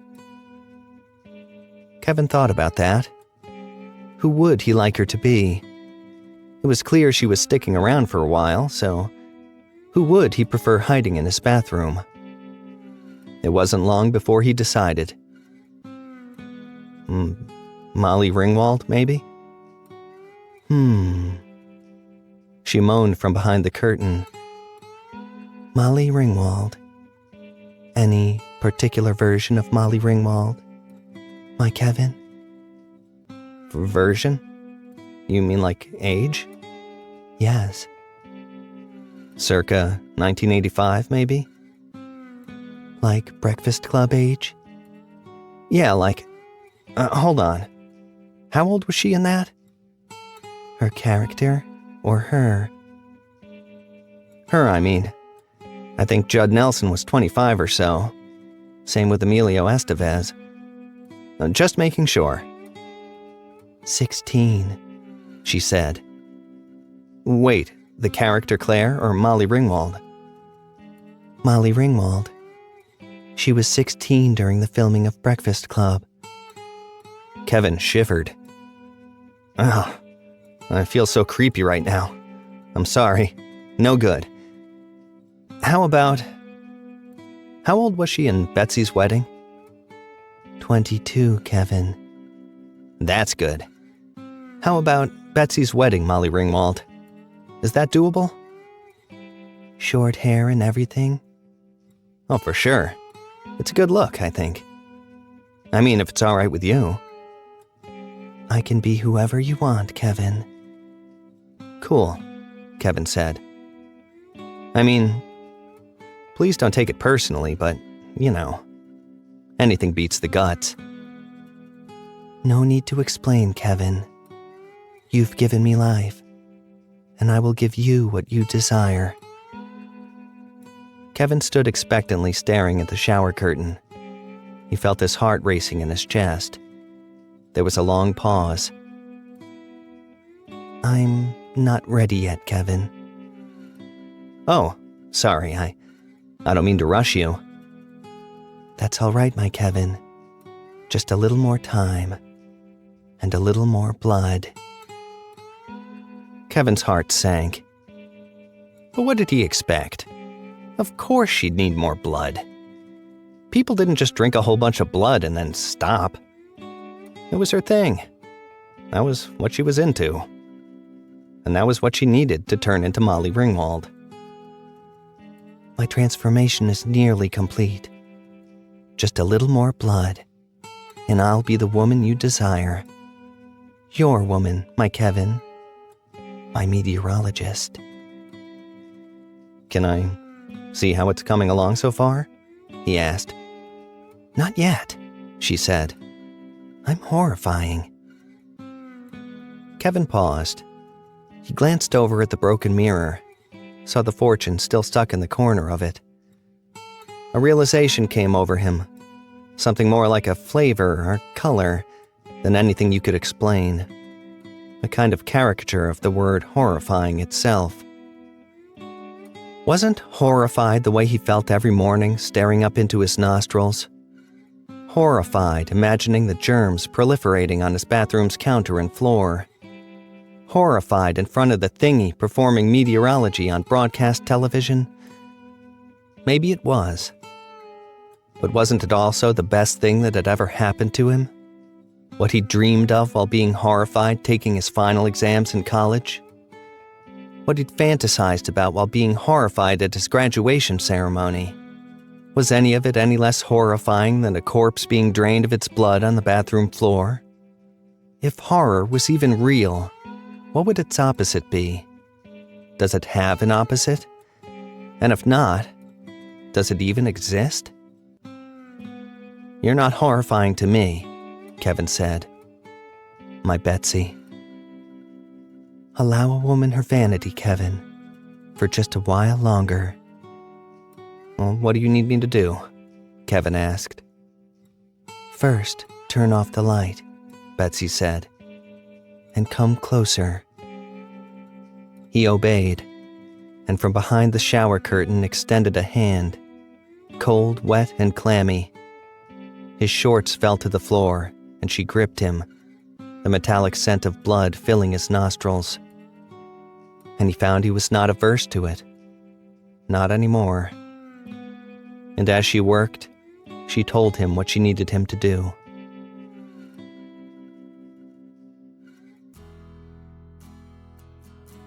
WGMS was uncommonly quiet when Kevin arrived. Those non-believers, those who failed to believe upon the great meteorologist and his great mustache, who failed to park at the end of the driveway and lift their wiper blades, had been sadly inconvenienced. And let that be a lesson to them. Petunia Simons had not been one of the casualties. She turned to face him as he passed her desk. "How about this weather, Mr. Weatherman? You know, they were saying last night you were probably wrong. But fuck if I wasn't up at 5 in the morning scraping my windshield with a 2 Live Crew CD. Hey, you don't have a couple bucks, do you?" "I knew it would snow," Kevin said. "I hope they're not mad at me for ignoring the thingy." "Nah," Petunia said. "How can they be? You were right." She turned her chair to face him and patted him on the thigh. "Let me tell you something. Back when I was stripping, I did things the same way. They told me I could never dance to Gordon Lightfoot and keep the audience interested. But this one night, I went with my gut. I had the DJ play The Wreck of the Edmund Fitzgerald, and I danced through the whole goddamn thing. Had to be 10, 12 minutes. The girls that went after me were pissed. So was the owner. But let me tell you something. 10 or however many minutes later, I walked off the stage with more singles off one song than I ever had before. I mean, they were everywhere. Between my tits, up my ass, everywhere. Enough to buy a nice dinner. That's when I realized it's always good to go with your gut." "Go with my guts," Kevin said. "Your gut, that's right. Hey, you got a couple bucks by any chance, Kev? I swear, I'm goddamn tapped." Kevin took a deep breath and stood up straight. He reached into his pocket and pulled out the 20 he knew he had in there. This he folded in half lengthwise and stuck directly down into Petunia's cleavage. Surprised, she stared up at him with large and shining eyes. She smiled. "Go get him, Kevin," she said. Kevin couldn't help but editorialize a little during the first round of weather reports. It was worth mentioning, after all, that he, on behalf of WGMS of course, had been the only meteorologist to nail this unexpected weather event. It was worth mentioning for several reasons. One, because the loyal viewers of this channel ought to know they weren't missing anything anywhere else. Two, because the viewers of inferior meteorologists ought to know they're watching the wrong guy. And three, because let's face it, Kevin deserved it. He deserved to showboat just a little, didn't he? After years of pushing his mop through all the shit, piss, and barf of this entire TV station. This occurred to him while on camera, and he nearly broke his composure. The glitz and glimmer of on-air meteorology. Kevin with his cheeks powdered to a perfect matte finish, and his mustache polished to a high sheen. The makeup girl had put something new on it today, and he thought now that he knew what it was. It was Lemon Pledge.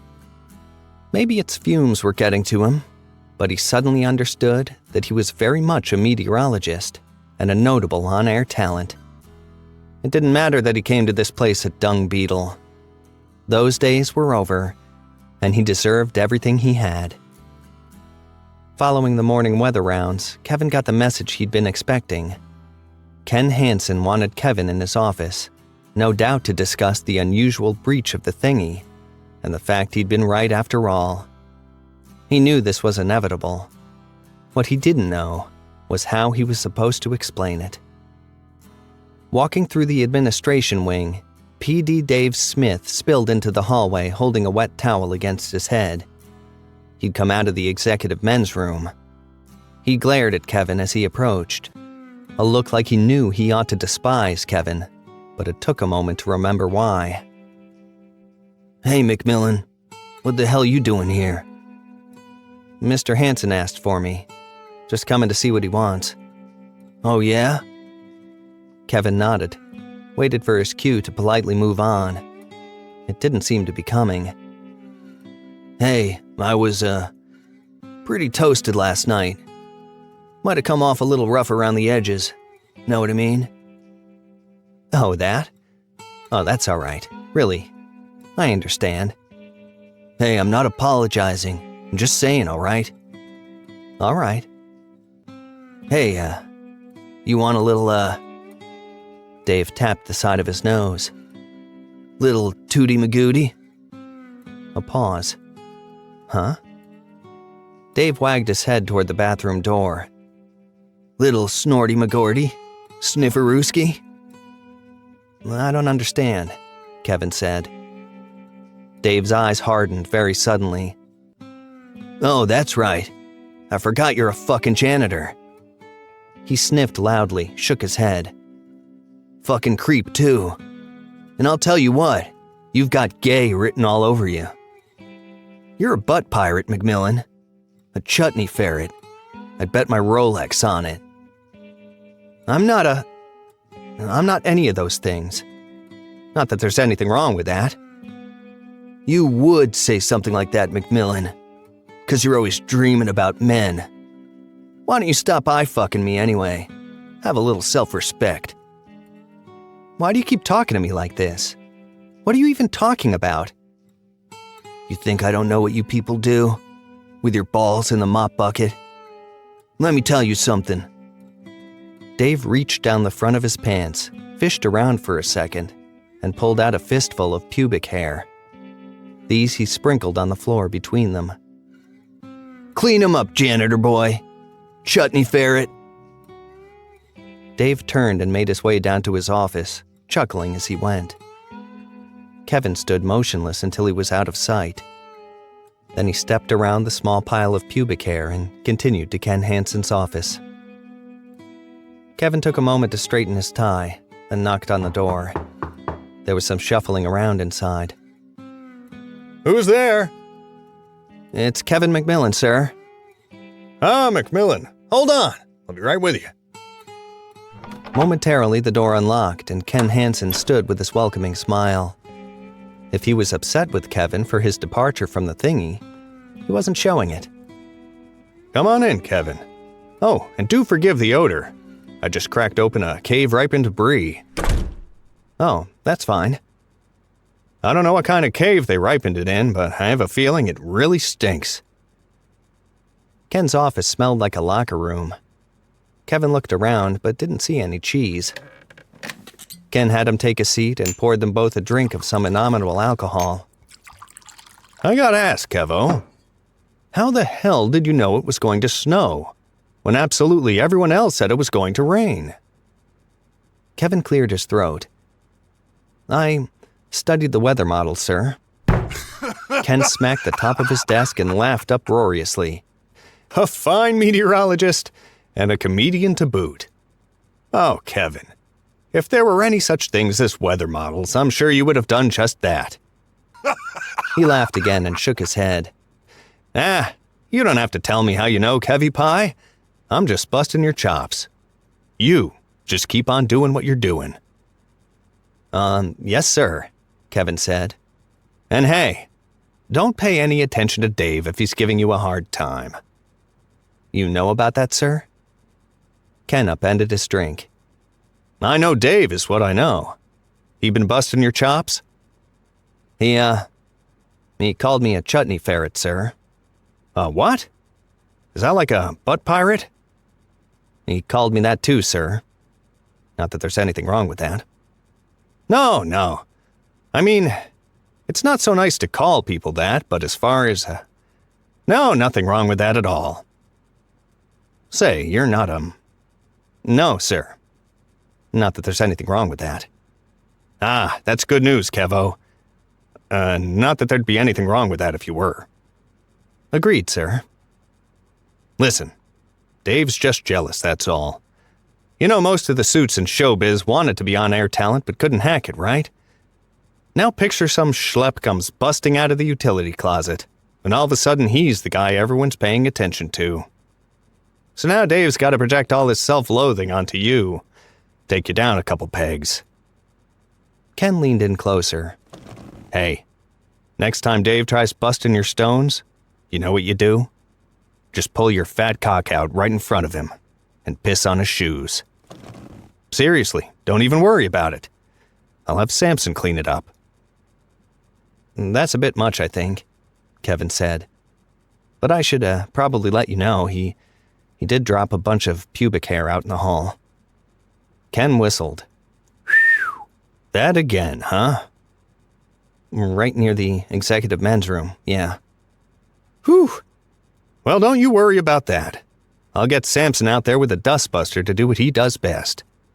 You just worry about doing what you do best. Reading the thingy and looking pretty. Oh, hey. He tapped the side of his nose. How about a little bumperoo for the road? Little tootarooski? No thanks, Kevin said. Dave asked me the same thing before he sprinkled pubes on the floor. You're kidding. The prick told me he was all out. Out of coke, I mean, not pubes. Ah, well. Kevo? He stood and they shook hands. Remember what I said. You piss wherever you want. And I don't know how the fuck you knew it was gonna snow last night, but whatever you're doing, just keep it up. All right? Yes, sir. Back out in the hallway, Kevin checked his watch. Plenty of time until the afternoon weather spots. The temperature outside was still 31 degrees, but the skies were clearing and the sun was bright. The high today would reach 45 degrees by 2 p.m. and plummet to a low of 19 overnight. A typical and uneventful forecast for the area this time of year. But it wouldn't be that way everywhere. He didn't know what exactly or where, but there was atypical weather on the way. Something notable and weather-related, somewhere in the continental United States. And that's all he knew. That's weird, Kevin said. It was like his weather enchantment was trying to reach out and get a wider grip. Whatever it was doing, it wasn't quite there yet. But something was happening. He could tell by the tingle in his mustache. Betsy and he were becoming more connected. But like her state of development, the network wasn't fully formed yet. He knew what she needed to become complete. What she needed to become Betsy. As recently as a few days ago, all this would have been unthinkable. But like anything else, it was what it was. Kevin pulled out his agenda, where he'd formerly kept track of air filter replacements, mop head replacements, and rotating cleanliness routines. He now jotted down the leisurely trivialities of a meteorologist. Dry cleaners, new ties, milk, bread, human blood, Pop-Tarts. He had a few hours to take care of business. Outside, the sun was bright and the streets were clear. The city had done a good job cleaning up, and good old Sol overhead was lending a hand. 33 degrees.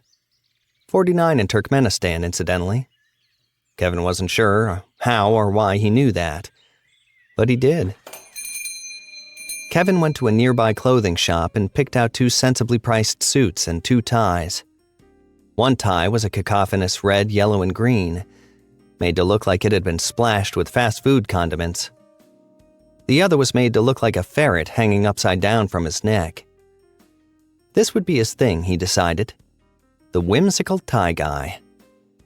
Even to himself, it didn't make much sense, but the decision came from somewhere deep within him.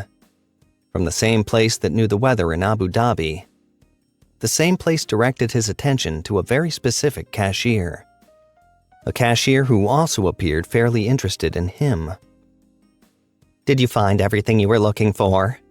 the man asked. He was a slight man, well-dressed and neatly coiffed. His black hair meticulously parted and pasted to either side of his head.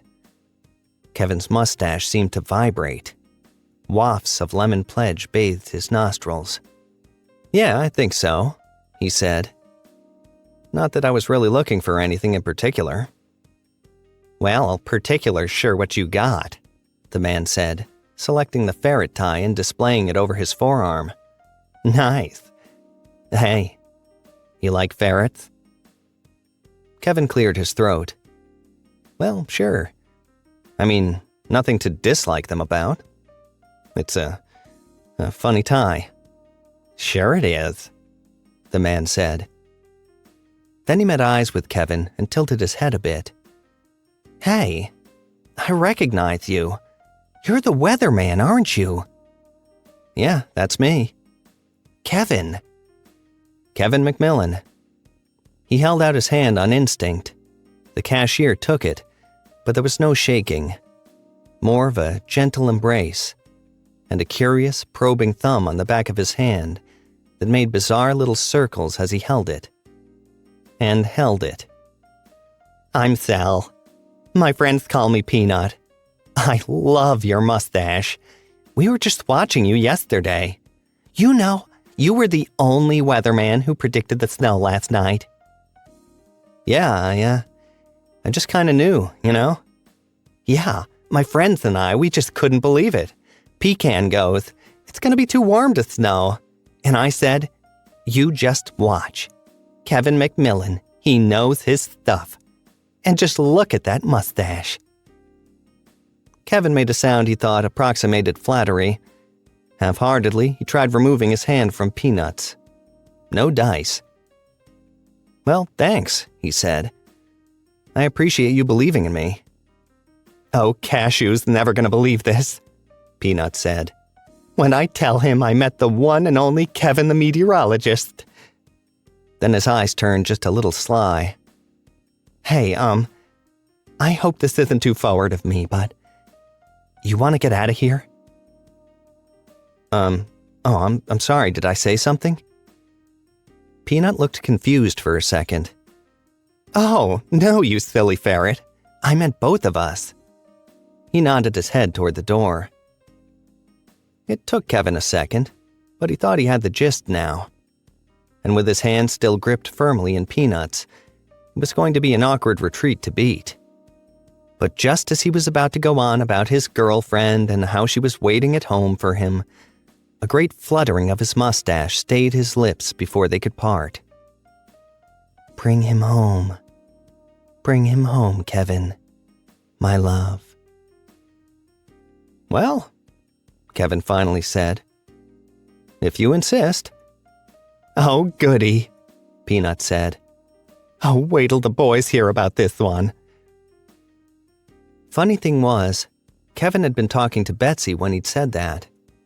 And somehow he was perfectly sure she had heard him. Same as he was sure it had been her talking to him, whispering through the hairs of his enchanted mustache. Screw this popsicle stand, Peanut said. I quit. It's all on the house, Mr. McMillan. He let go of Kevin's hand and began stuffing his things into a bag for him. Or can I call you Kevin? Kevin's fine, and thank you. How about Kevy Pie? Do you like that one better? Oh, my boss calls me that sometimes. Is that good or bad? Oh, well, there's nothing wrong with that, I suppose. I mean, the program director calls me a chutney ferret, whatever that means. I knew it, Peanut said. And with that, the two walked arm in arm out the door. Not that Kevin had much of a say in that matter. So, your place or mine? Mine. How about mine? Kevin said. I just, He reached into his pocket and pulled out his list. Just gotta stop on the way. Grab some milk and Pop-Tarts. That all right? Kinky, Peanut said. Peanut opted to follow Kevin up the stairs to his apartment. Kevin could feel his eyes burning holes through his suit. It only occurred to him at that moment that there were expectations of him here, especially after he'd gotten a bunch of free clothes. This was the risk of bringing home a man whose friends were all named after legumes. They were a nutty sort. Unpredictable. But he trusted Betsy. Betsy wouldn't let anything like that happen. I like your pants, Mr. McMillan. Then Kevin felt the fabric of his slacks being pinched and fondled. Thanks, Kevin said. It was all he could think to say. Anything to drink up there? There sure is, Kevin said. But the thought had come from his mustache, not his mind. It was Betsy speaking, he realized. Their connection was deepening. Kevin opened the door to his apartment and let the man inside. It was even cleaner than he'd left it. A vanilla-scented candle burned on the bureau. He hadn't been the one who'd lit it. He'd never leave a burning candle unsupervised. But of course, it wasn't unsupervised. Nice place, Peanut said. He turned toward Kevin and slipped his hands around his waist. That weather money must be pretty good. It's not much. I like to keep a clean house, that's all. Much nicer than my place, Peanut said. My place is just full of nuts. All the while he'd seemed to be advancing on him, waiting for his moment to strike. What do I do? He thought. A silent prayer to his bathroom-bound benefactor, unsure if she'd even hear him. But she did. Bring him in here, she answered. Want to see the bathroom? Kevin said. It's real nice. Peanut raised an eyebrow at that, but quickly seemed to warm to it. Sure, he said. I like a man who knows what he wants. The hands let go from around Kevin's waist, and he reached for the bathroom door. He turned on the lights, and Peanut followed him in. Again, spotless. Imbued with a feminine touch, a bowl of potpourri sat atop the toilet bowl. The end of the toilet paper had been folded to a decorative point. One thing was missing, though. The Chinese fortune he kept stuck to the wall mirror, the one that said, "What's the sense of it all?" Maybe he didn't need that anymore, he thought. Maybe there was some sense in all this. Hey, you ever have your feet photographed? Maybe after we get done I can... Peanut's words were cut off mid-sentence as the shower curtain slid open. There, standing in the bathtub like something out of a zombie flick, was the incomplete woman he now knew as Betsy. The skin began at her extremities, but quit halfway up her arms and legs, and midway down her forehead. Her eyes bulged unlidded. Her mouth grinned in a lipless rictus. Her breasts were yellowish globules wormed with pulsating veins. Her bowels gleamed with peristalsis, seemed barely held in place by some visceral film. Everyone froze for a moment. No sound but a faint squeak from the nonplussed haberdasher.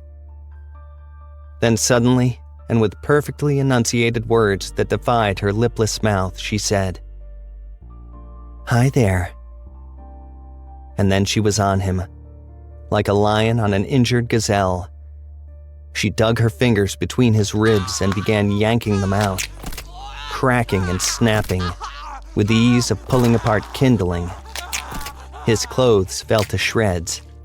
He fell back into the sink and spilled onto the floor, and she was back on top of him, laying him open like some hurried autopsy. While Kevin watched dumbfounded, Betsy's asshole unspooled like an anchor chain and unraveled on the floor. It poked around like the nose of a weird dog, landed in a growing pool of blood, and sucked it up like a shop vac. A fragment of rib flew out of Peanut's chest and bounced off Kevin's shirt, leaving a little red stain. "Don't worry, my love," Betsy said. "I'll destain that for you." And then she dove back in, burying her head all but completely in the man's torso. "I'm just gonna leave it to you, all right?" "All right, dear," she said. Kevin stepped gingerly over Betsy's telescopic asshole, holding the door handle for balance. He stepped over the threshold and shut the door behind him, stood with his back against it for a moment, letting his heart slow down.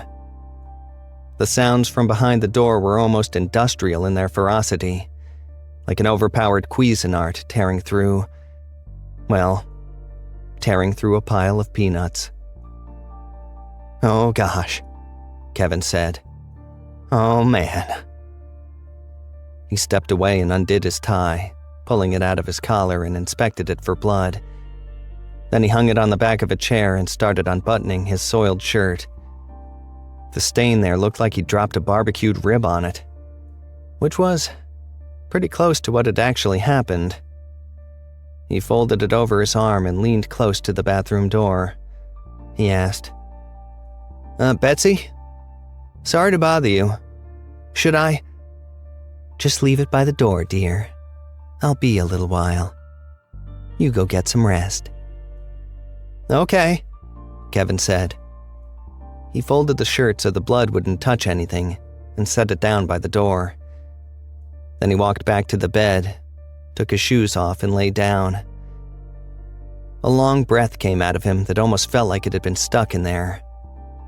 Then he turned on the TV and set the volume just loud enough so it drowned out the gore fest going on behind the bathroom door. The temperature outside was 41 degrees, the day's high. Wind southwest at 5 miles per hour. 30% humidity. Partially cloudy skies. Texas was experiencing unseasonably warm temperatures. Today's high in Dallas was near 80 degrees. Wind off the Great Lakes was producing a real field temperature of near zero in Michigan. Increased rainfall in the Northeast was causing an increase in mold spores, causing some people to experience unseasonable allergy symptoms. None of this was on television. A Colombo Marathon was on television. The weather stuff? Kevin just knew it. Then he realized he'd forgotten the Pop-Tarts. Journal entry, December 13th, 1999. Well, it's been one heck of a year so far. A kind of whirlwind, rags to riches kind of year. The kind of year you'd want to tell everyone about. Of course, I can't do that. That's why I'm telling you, because I can't tell anyone else. I'd lose my job, and that's only the beginning of it. Best case scenario, I'd get tossed in the loony bin. That's only if they believed I was trying to tell the truth. If they didn't believe me at all, I'd end up on death row somewhere, responsible for 2 murders. Worst of all, I'd lose Betsy. I never imagined I'd settle into this kind of life so well. Then again, she is perfect for me. Neat and tidy as can be. I mean, it was a messy start, sure, but you'd never know it by the way things are now. Spotless all the time. She cleans even more thoroughly than I did. She even plucks my nose hairs for me. Old Sequoia. Haven't seen him in a while. I swear she must have dug it out by the roots. She's got a talent for that kind of thing. Many talents, actually. Nothing I'm willing to discuss here, of course. First of all, because that wouldn't be gentlemanly. Second of all, she'd know if I did. She knows everything I'm thinking. I know what she's thinking, too. When she allows me to, anyway. Not all the time. She stays in the apartment when I'm gone. When I'm here, too. All the time, basically. She says she'll come out eventually, but she's not quite ready. Her skin gets peely when she doesn't eat enough. I tell her she's beautiful, not to be so self-conscious. She even looked beautiful to me when her guts were still exposed. And even if that were to happen again, just don't wear a crop top, that's all. Vanity. She'd said it herself, to allow a woman her vanity. So I do. I get it. I guess part of me is still a lowly janitor. Even if I still have a hard time believing I'm a renowned meteorologist. God knows I didn't earn this. Without this mustache, I'm nothing. This fake, glued-on mustache. It's been glued on there a couple weeks now. Not sure how healthy that is. Betsy says it's fine. She says it's a part of me now. That my skin won't rot away underneath it or anything. I trust her. Betsy's different than other girls. You may not have picked up on that yet, but believe me. I don't have a whole lot of experience with women, but I gather most of them don't suck up human blood or have telescopic anuses that do the same. She's different, Betsy, but she's special, and she's mine. She tells me she's getting hungry again. It's a particular diet, but I heard a lot of women have particular diets. It's not so different than keto when you think about it, or the carnivore diet or whatever. I understand there are some ethical concerns here, but I've really learned to loosen up since I've met her. People have different needs. She sure adjusted to mine, hasn't she? She even turned into just the girl I asked for, That was nice of her. She said she could even start over and turn into another one if I wanted. We'd just have to start from scratch, that's all. But I don't want to see her as a pile of guts again. I like her the way she is. I've learned a lot over the past couple of weeks. I kind of feel like those Buddhists who come up with the fortunes in Chinese cookies. I'll tell you what, though. If one of those guys asked me, what's the sense of it all? Today, my answer would be a lot different than it would have been a couple weeks ago, when that fortune was still stuck in my bathroom mirror. A couple weeks ago, I thought it was a question without a real answer. Now, well, now I'm starting to think there is an answer. I'm still not sure what it is, but I get the feeling I'm going to find out pretty soon. Kevin McMillan. Days from the WGMS Christmas party, Kevin sauntered into the office in his new, handmade Italian suit. The only garment not hand-stitched was his fast food-themed novelty tie. He'd found it in the same store he'd met Peanut, now manned by a decidedly less interested fellow who didn't recognize him at all. Kevin got the idea that even if he had, he wouldn't be interested in coming home with him. His mind quiet and uninterrupted by Betsy, he figured she probably felt the same way. Betsy, he thought. She's getting really hungry.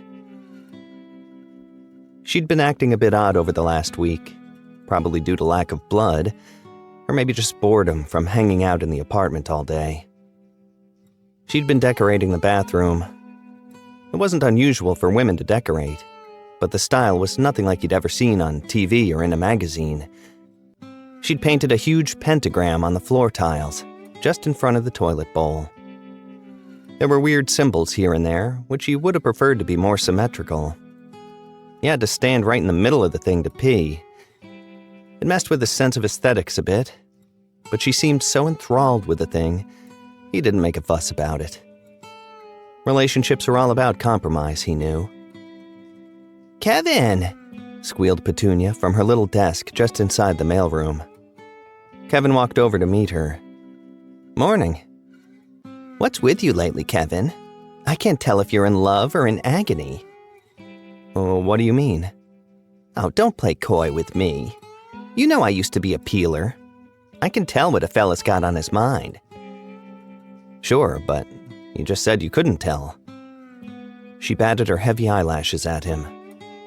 "I knew it. Who's the lucky lady?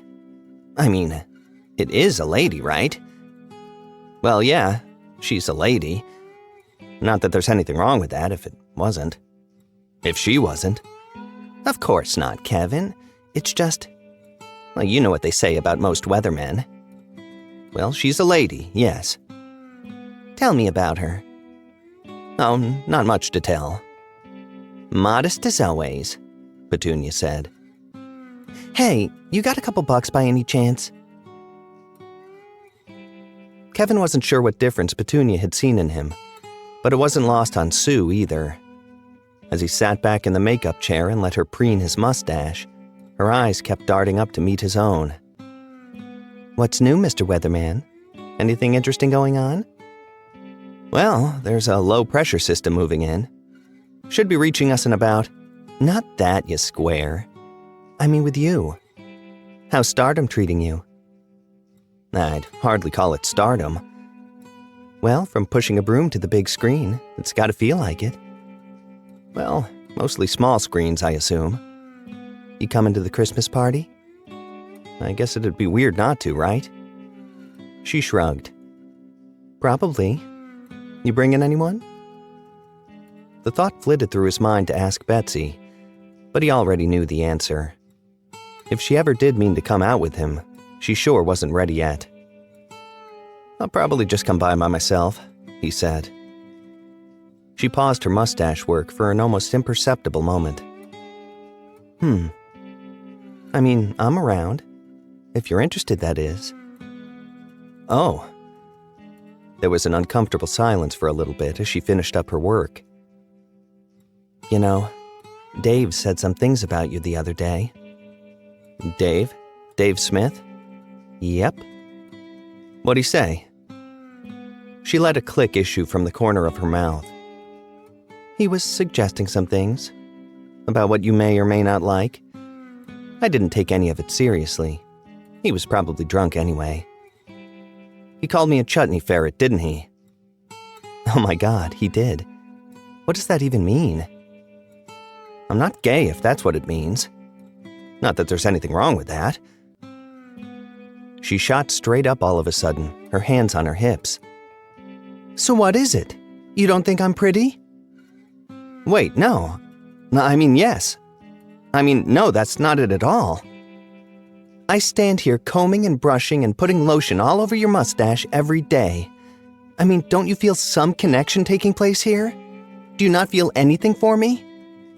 No, I do. I mean, yes, sure, it's just... She threw her mustache brush and lemon pledge on the floor and stormed out. Kevin just sat there for a minute. Then he picked up a mirror to inspect himself. Nothing up his nostrils. Looked all right to him. I wouldn't have minded, Kevin. It was Betsy. You heard all that? You can take her to the party. I'm not the jealous type. God is a jealous God, but not me. I'm different. I mean, you could have told me that a couple minutes ago before she went bananas and stormed out of here. I'm sorry, Kevin. I'm not used to earthly females and their irrational behavior. I'll make it up to you. No, don't feel bad. You can do no wrong by me, Betsy. Not with the way you pluck my nose hairs and clean my place. An intern arranging the makeup area looked sideways at Kevin, then quickly left the room. Shit, he said. I'll make it up to you in just a few minutes, Betsy said. I've got a surprise for you, my meteorologist. It was only clear to him by the second weather on the 8. The thingy seemed fairly on the money weather-wise, but he found himself deviating from where he would normally banter about how to dress the kids at the bus stop. Unrelated to our area, but certainly worth noting, a change in the wind direction and several other factors will produce colder than expected temperatures in southern Florida tonight, likely resulting in frost. So cover those plants, Florida. Also, residents of Guam can expect a magnitude 6.0 earthquake. Also, go Broncos! Have a great day if you're on your way out, and we'll see you back here for more weather updates on the 8s. Not one bit of it had come from the thingy. It had flowed through him like music through a speaker. Once the LEDs turned red, the crew stood staring at him like his pants had fallen down on air. What was that about an earthquake? Asked the cameraman. And what about the Broncos? Asked the boom operator. You got some inside info, McMillan? I don't know. Not really. The cameraman shook his head. Well, fuck, the boom guy said. I'm calling my bookie. Here's my forecast. Tomorrow you'll either get a kiss from me or this pole up your ass.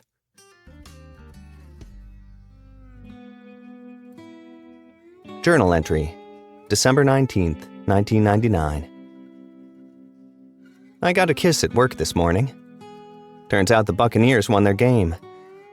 There was also a 6.0 magnitude earthquake in Guam. No one was killed, in case you're wondering, in the earthquake or the football game. That's not to say no one was killed today, because someone certainly was. Hi, dear, she said as I walked by the door, but she didn't come out of the bathroom to greet me this time. UPS came by. I think it's the new jacket you ordered. I saw the box sitting on the bureau, but when I went to pick it up, I saw the blood. Could be ink, I thought, but I could hear Betsy in there, noshing on one end, slurping from the other. I just stood there a moment, trying to convince myself it was none of my concern. She could be noshing and slurping on anything in there, I told myself. Could be a tuna sub from Blimpies, and a large fountain drink for all I knew. And that snapping. Could be a nice, crisp pickle. That's probably all it was. Of course, there was the UPS cap right there on the floor, I noticed, with what looked like a bloody hunk of scalp still in it. And that clipboard they carry, with a whole bunch of blood or ink or whatever splashed on it. And was that a tooth? It was turning out to be a lot to ignore. I mean, I've heard guys at work complaining that their wives stopped wrapping up their panty liners and stuff. This seemed even worse than that. I knocked on the door. "Betsy, everything all right in there?" "Yes, dear." I didn't want to see what was going on behind that door, but standing there imagining it was even worse. I steeled myself and turned the knob. As always, it was unlocked. Not as always. The entire room looked like a Cuisinart full of innards. There were guts slung over the curtain rod, guts in the bathtub, guts in the sink, shreds of brown polyester everywhere. The guy's body looked like it had gone through an industrial shredder. And there she was, her hair a whole new shade of red, munching contentedly on a liver. At least I think it was a liver. Her asshole was lapping at the floor like a voracious worm. "The Bucks won," I said. "See that? Earthquake too, right?" "Yeah, sure happened." "What did your boss say?" "Well," he goes, "Kevy Pie, I don't know how you do it. But with you at the helm of our weather operation, I think WGMS is set to be the most trusted news network in the country." Then he offered me some cocaine and made me do a shot of his expensive liquor. Then he peed on the wall a little and made the old weatherman come in and clean it up. Oh my. She wrung the liver like a sopping dish rag and let the foamy, weird blood run into her mouth. Yeah, that was really something. "Hey, watch this," she said. Then she took the wrung-out liver and set it in the middle of her pentagram decoration she'd made. Then she cleared her throat and started chanting this weird incantation. She sounded normal when she started. Relatively normal anyway, considering I couldn't even understand the language she was speaking. But by the time she was halfway through, it didn't even sound like her anymore. Her voice was deep, doubled almost. Then suddenly a vicious red flame erupted right there on my bathroom floor. My first thought was my floor tiles getting scorched, but that was kind of dwarfed by the scene itself. The liver glowed an angry yellow, like a hunk of iron in a forge. In seconds it shriveled, darkened, disappeared. Then just as fast, the flame disappeared along with it. No scorch marks on the floor. Nothing.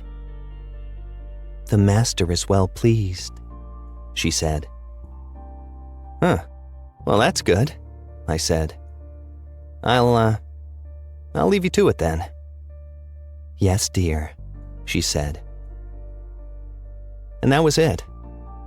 By the time I woke up from my nap, the place was spotless again. Betsy's breasts seemed a little bigger. Maybe it was my imagination. I don't know. Maybe this whole thing is just my imagination. Something's not quite right, I can say that much. Although I can barely remember what life was like before I became Kevin the Weatherman, I've got an idea I'd feel pretty bad about my girlfriend eating the UPS guy back then. Then again, maybe all of that changes when you're in love. Maybe when you're in love, everything that happens is just kind of okay. Yeah, we'll go with that. The jacket fits great, by the way. Kevin McMillan.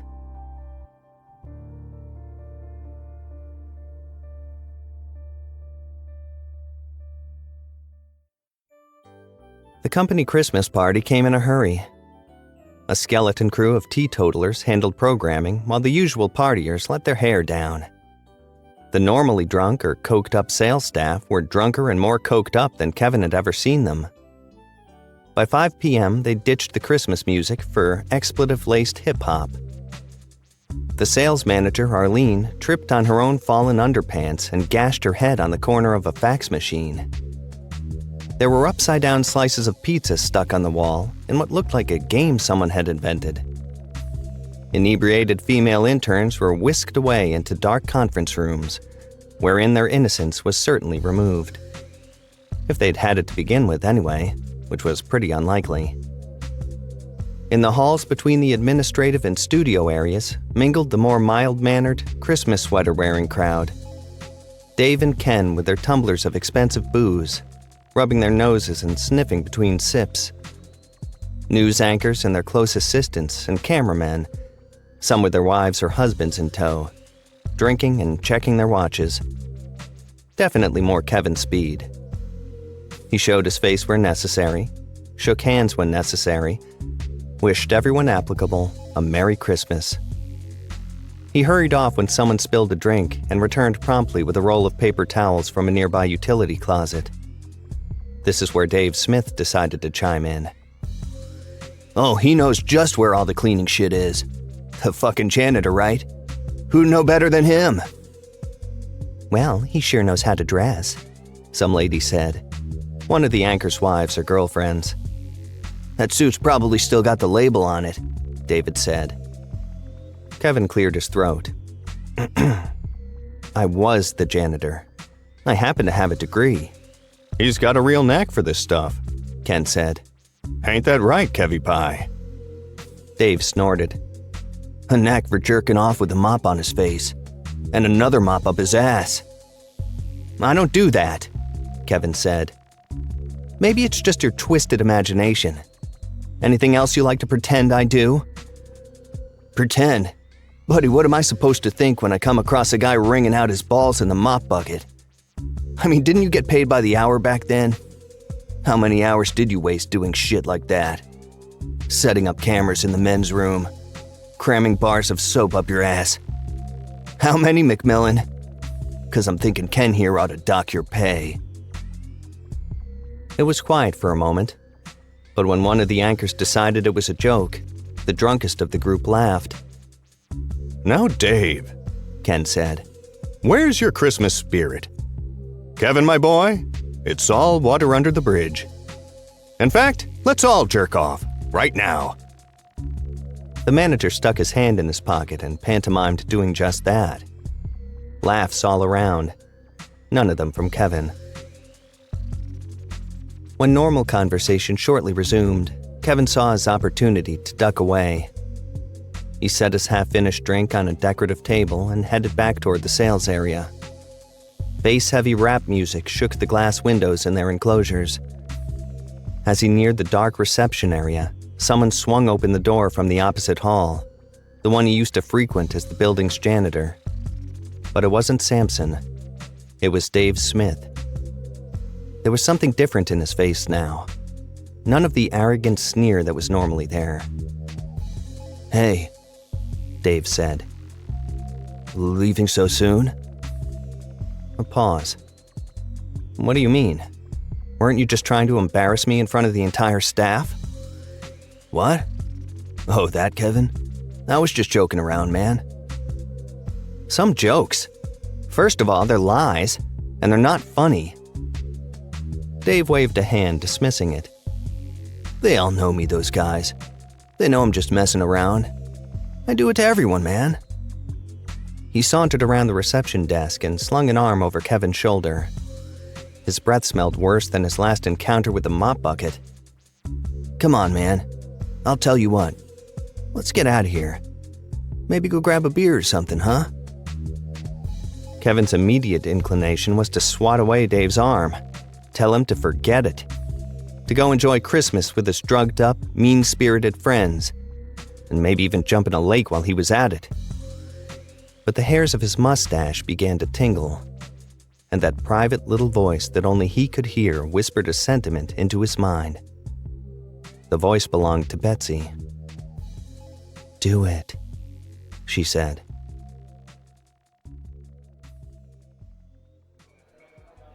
They went to the Mire, the same bar he'd gone to that first day Dave had left him out of sorts. But it was a whole new Dave he was talking to, or at least it seemed that way. Not that he was doing much talking. Dave was in a coke-fueled frenzy, and it left him no opportunity to reply. They drank 2 beers, then 3, then 4. Dave peeling 20s off his money clip for every round. Betsy stayed quiet throughout. Eventually, with his eyes glazed and obscenely dilated, Dave turned to Kevin and regarded him with gritted teeth. "How about we get out of here?" he said. "Your place. You can watch me pee, then I'll watch you." "Huh?" "Do it," the voice came. "Are you kidding me?" he said back. "Bring him to me," Betsy urged him. And he understood all of a sudden that there would be no peeing, or watching for that matter. It would never get that far. And another part of Kevin's mind, one that seemed so buried and far away by now, squealed out a diminutive plea on behalf of this man. Did he really deserve this? As bad as Dave was this really the reasonable thing to do? "Bring him to me," Betsy said.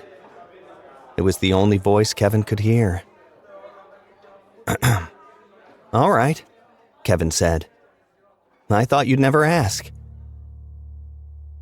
As they ascended the stairs to Kevin's apartment, Dave yapping happily the whole time, Kevin couldn't help but feel something was different now. This wasn't the typical feeding Betsy relied on to maintain her form, but she was no less desperate for it. She seemed more desperate, actually. He could feel it, like each individual hair of his mustache was being pulled in the direction of his door. Something monumental was being built, and Kevin was the very keystone. He had the distinct feeling that he could walk through a fire right now, and neither he nor Dave would be affected by the flames. It was that important. "So fucking Ken," he goes, "Dave, the guy's never had real Mexican in his life. Get him some Taco Bell."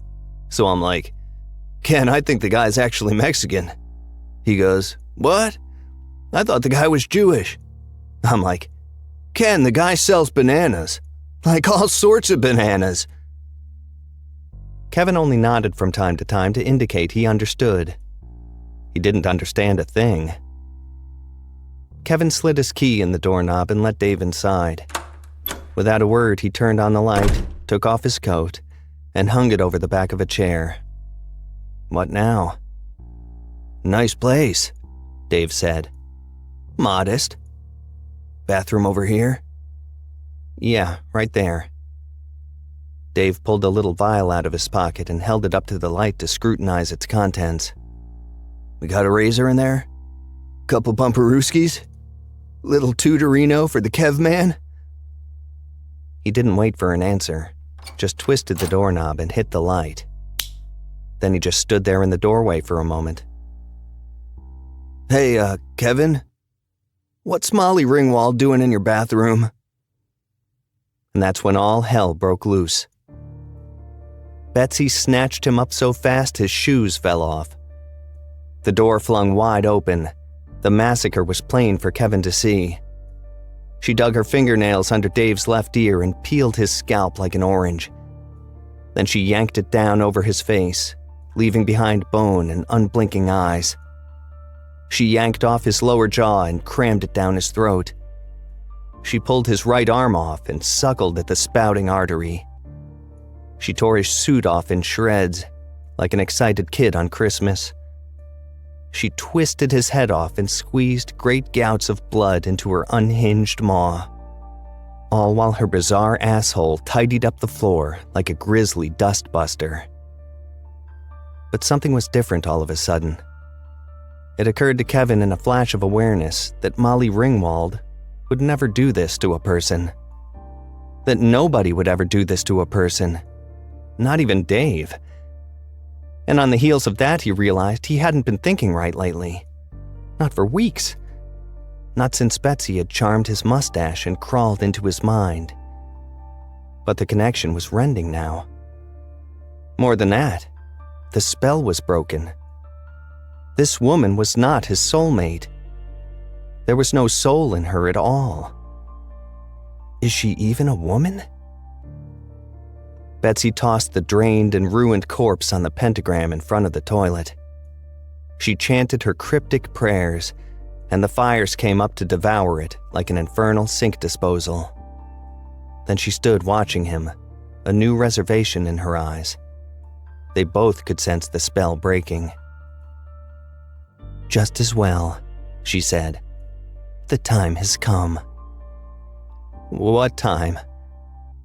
"Behold, my dear, my coffers have been filled." Betsy's body began to quake. Her belly swelled. Her clothes tore and fell from her body. Her breasts ballooned, then receded completely, leaving behind dark, elongated nipples. 4 more of these nipples sprouted along her midsection, wriggling out of her like long black worms, each igniting in sequence like pilot lights. Her feet twisted and morphed into hooves, and her legs into something more cattle-like than human. Her groin put forth 6 immense penises, and from each of these hung 6 smaller penises. Her skin turned red, then purple, then faded to a dark gray, and hardening scales shone in the light of the fiery nipples. Her face was no iteration of Molly Ringwald anymore, but the perversion of some unearthly animal, part bovine, part porcine, and at the same time reptilian. Betsy now stood over 8 feet tall. The transformation took under a minute, and at its conclusion, the creature lifted a leg and let loose an enormous and unrestrained fart. Not ladylike at all. This was not a woman, not by a long shot. "I have made flesh my true form," the demon said. "I am Barflafrax, the Dark Lord of inclement weather." All he could do for a moment was stare at him. Her. It. The woman he loved. At all of her flaming nipples and saprophytic penises. "I can't believe it," he said. "You lied to me." "The gate has been unsealed. The dark forces of the underworld await their return. What the hell are you talking about? For thousands of years we have waited, and our time has come. Thanks to you, Kevin. And for this, I will spare you the coming calamity." What calamity? "A great blizzard will descend upon Schenectady, burying its citizens in 40 feet of snow. Not the light, fluffy kind of snow, but the heavy kind of snow. The kind that hurts your back to shovel. And all this snow will fall at a rate of 5 feet per hour for a total of 8 hours. Escape will be impossible. All structures will collapse under the great weight. There will be 50,000 deaths within 200 square miles, meeting the number necessary to open the gate fully to the underworld. After which my brethren will reign on the earth until the end of days. The dark gods of inflammation and skin irritation, of respiratory infections and sinus pressure, of dandruff, of pimples, of restless legs and loose stools. A new age is upon those of the earth, one of sickness and pestilence, of unsurmountable human suffering." A deep laugh resonated through the tiled room and shook the demon's turgid appendages. Meanwhile, the past month played through Kevin's mind like a flip book. The glob in the toilet, the blood, the homeless woman, the UPS guy, Dave Smith. All those intimate moments with Betsy in her various states of development. But most of all, his unexplainable apathy through the whole thing. He'd been hypnotized. He'd been helpless. How did I not realize you were evil? It was so obvious. "Do not despair. Barflafrax said. In return for your hospitality, I'll allow you to leave this place before the coming storm. You will not be one of the 50,000. There are 52,000 souls in Schenectady, plenty to complete the ritual. Go far enough, and you may escape the pestilence altogether. You'll have given me nothing, Kevin said. My job, gone. Everything I've worked for, gone. You'll have your life. Not the one that mattered. And what about all those innocent people? What about their lives? Their souls are in the hands of the other gods. But soon their lives will be in ours. Come midnight, the storm begins. No, Kevin said. I won't let you do it. Don't mistake my kindness for weakness, Kevin. I'll allow you to leave, but that's all I'll allow you. There are greater interests than yours at stake. Kevin felt the gravity radiate through his body, from the tingling hairs of his mustache to the tips of his fingers and toes. A great wave of urgency coming straight from the demon that said more than words ever could. The spell was broken, but the connection was still there, and it said to Kevin that there was no bargaining over this matter. No other acceptable outcome. Only the chance to save his own ass by leaving town before midnight. This was the only reason Betsy, Barflafrax, had lifted the spell, to allow him a way out. What's the sense of it all? He muttered. But for the first time now, he thought he understood what the old Chinese fortune meant. It wasn't cynicism about the pointlessness of life. It wasn't a question without an answer. It was a question designed to guide your decisions. Like, what's the sense of getting promoted when your whole industry's about to be made moot? What's the sense in getting attention when everyone who noticed you is about to die? What's the sense of banging Molly Ringwald when she's really a demon from the underworld? And most of all, what's the sense of knowing the weather when you don't know enough to go inside when it's raining? Or snowing? There is no sense in that. And there's even less sense in knowing the weather when you're too much of a goddamn chutney ferret to strap on a pair and tell the people who need to know about it. Maybe he wouldn't have his job, or even his life when this was all over with. But he did have one thing left. He had the trust of the people. He was the only man alive who knew the true weather forecast for Schenectady. And what would the Buddhists do in this situation? Sit around and make fortune cookies about it? No. There's no sense in that. None at all. Kevin gripped the corner of his magical mustache and gritted his teeth. Barflafrax's eyes turned cold. Consider our wedding canceled, Betsy.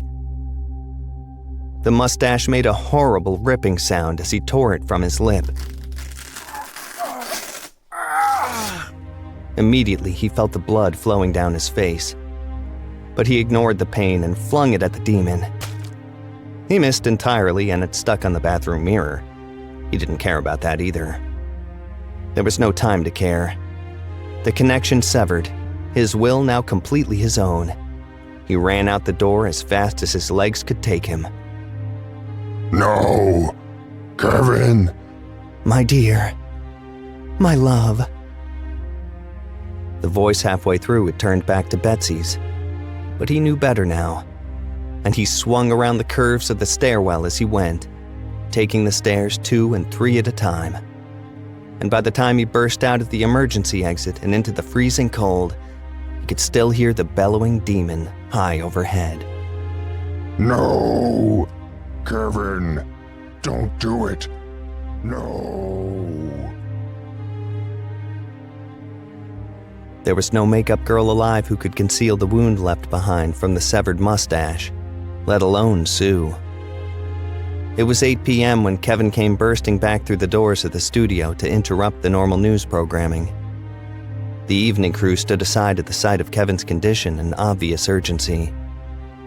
and before over 50,000 Schenectadyans eating dinner with their families, Kevin spilled it. Starting around midnight, there'd be a freak snowstorm unlike any before in history, blanketing the city with 5 feet of heavy snow per hour, totaling 40 feet of accumulation. The city was lost. Everyone who remained behind would die.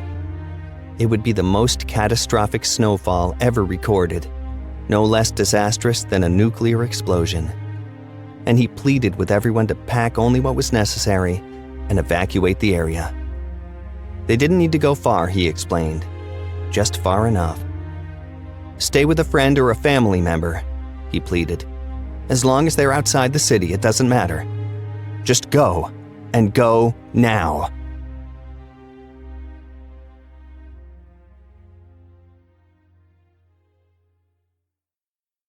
You're only as good as your last performance, they say. And this goes doubly for the business of meteorology, especially when you miss the mark by this much. 40 feet to be precise. Not everyone in Schenectady took Kevin's forecast to heart, but after the Bucks win and the earthquake prediction, around 20% of them did. And by midnight, after more than 10,000 souls had fled the city limits, the whole underworld thing, and thus the storm thing, was made moot. Kevin guessed that was pretty well evidenced by the fact that it never happened at all. Because why would it? What ancient ones, from the underworld or otherwise, would waste such enormous resources when the plan wasn't going to work in the first place? What's the sense of it all, right? It's a question you have to ask yourself from time to time, no matter what your goals are. That said, there wasn't any sense in Betsy sticking around, or Barflafrax, or whatever his/her name was. When Kevin had finally built up the nerve to return home and open the bathroom door, it was like the demon had never been there. The pentagram was gone. The floor was clean and dry. There was a smell, though, and when Kevin flushed the toilet for the first time, he realized what it was. He lifted the lid off the top of the tank. Barflafrax had left him an upper decker. Classy. Real classy. Missing the mark by 40 feet of snow, it turned out, was a death knell for a weather career. With Samson back in front of the camera, and Kevin back in the mop closet, it was like the whole past month had been erased from history. Not the case for Petunia, though, who was impulsively promoted to program director in place of Dave Smith, who GM Kevin Hansen presumed to have been murdered by drug dealers. Petunia did beg Kevin one last time for money, but this was only to equip her wardrobe with a few administrative-looking outfits. Kevin gave her what would have been this week's dry cleaning money. He wouldn't need it. Go ahead, Kevin. Tuck it right in my bra strap there. You know, this is probably the last time you get to do that. Yeah, I guess you'll be using the fancy bathroom now too, huh? No more panty liners stuck to the wall. No, sir. And if there is, you'll know who it belongs to. There's only one executive lady around here, and the executive ladies' room looks like it's all mine. I'll clean it extra nice for you, Kevin said. A look of sweetness came across her face just then. You're a good guy, Kevin. If anything happens, any position opens up, I'll keep you in mind. Nah, I'll be all right, Kevin said. I'm good at what I do, whatever the weather. He had no idea at all what the weather was. Might have been in the 30s, maybe the 40s. Who knew? Who cared? He had saved the lives of over 50,000 people, and the suffering of countless others. When he really thought about it, he had just cleaned up the worst mess the world had ever experienced. A celestial mop bucket of hell that was just about to spill over the entire planet. It made cleaning up barf seem like nothing. In fact, if cleaning up barf was all he did for the rest of his life, he decided, he will still have done an awful lot in the end.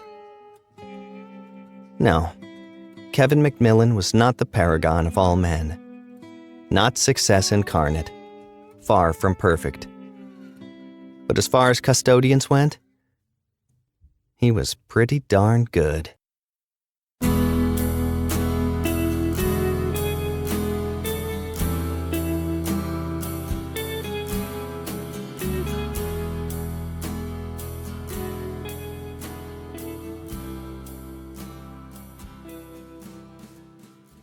I hope you enjoyed Cloudy with a Chance of Blood, as written and also performed by Geoff Sturtevant.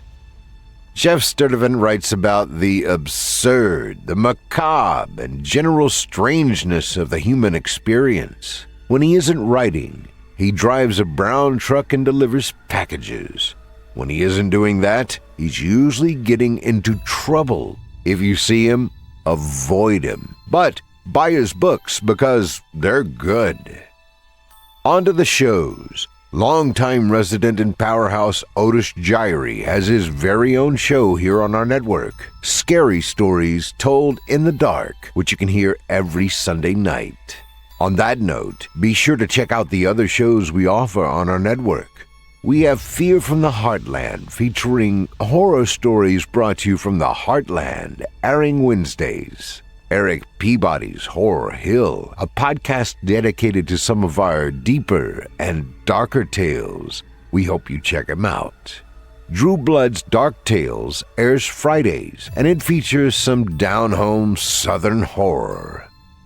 Now, our weekly descent into the depths has just about come to a close. But before we go, I'd like to take a moment to thank you for joining us for tonight, and remind you to take a moment to stop by our iTunes page and leave Chilling Tales for Dark Nights a 5-star review and a kind word. And follow us on Facebook, Twitter, and Instagram if you haven't already. And of course, subscribe to us on YouTube, where you can find an archive of our work going back over a decade to 2012. And consider signing up as a patron at our website, chillingtalesfordarknights.com. to show your support and get all of our content ad-free. I'm your host of the evening, Steve Taylor, and it's been a pleasure. Tune in again next week when we once again turn off the lights and turn on the dark. Sweet dreams, listener. Sweet dreams.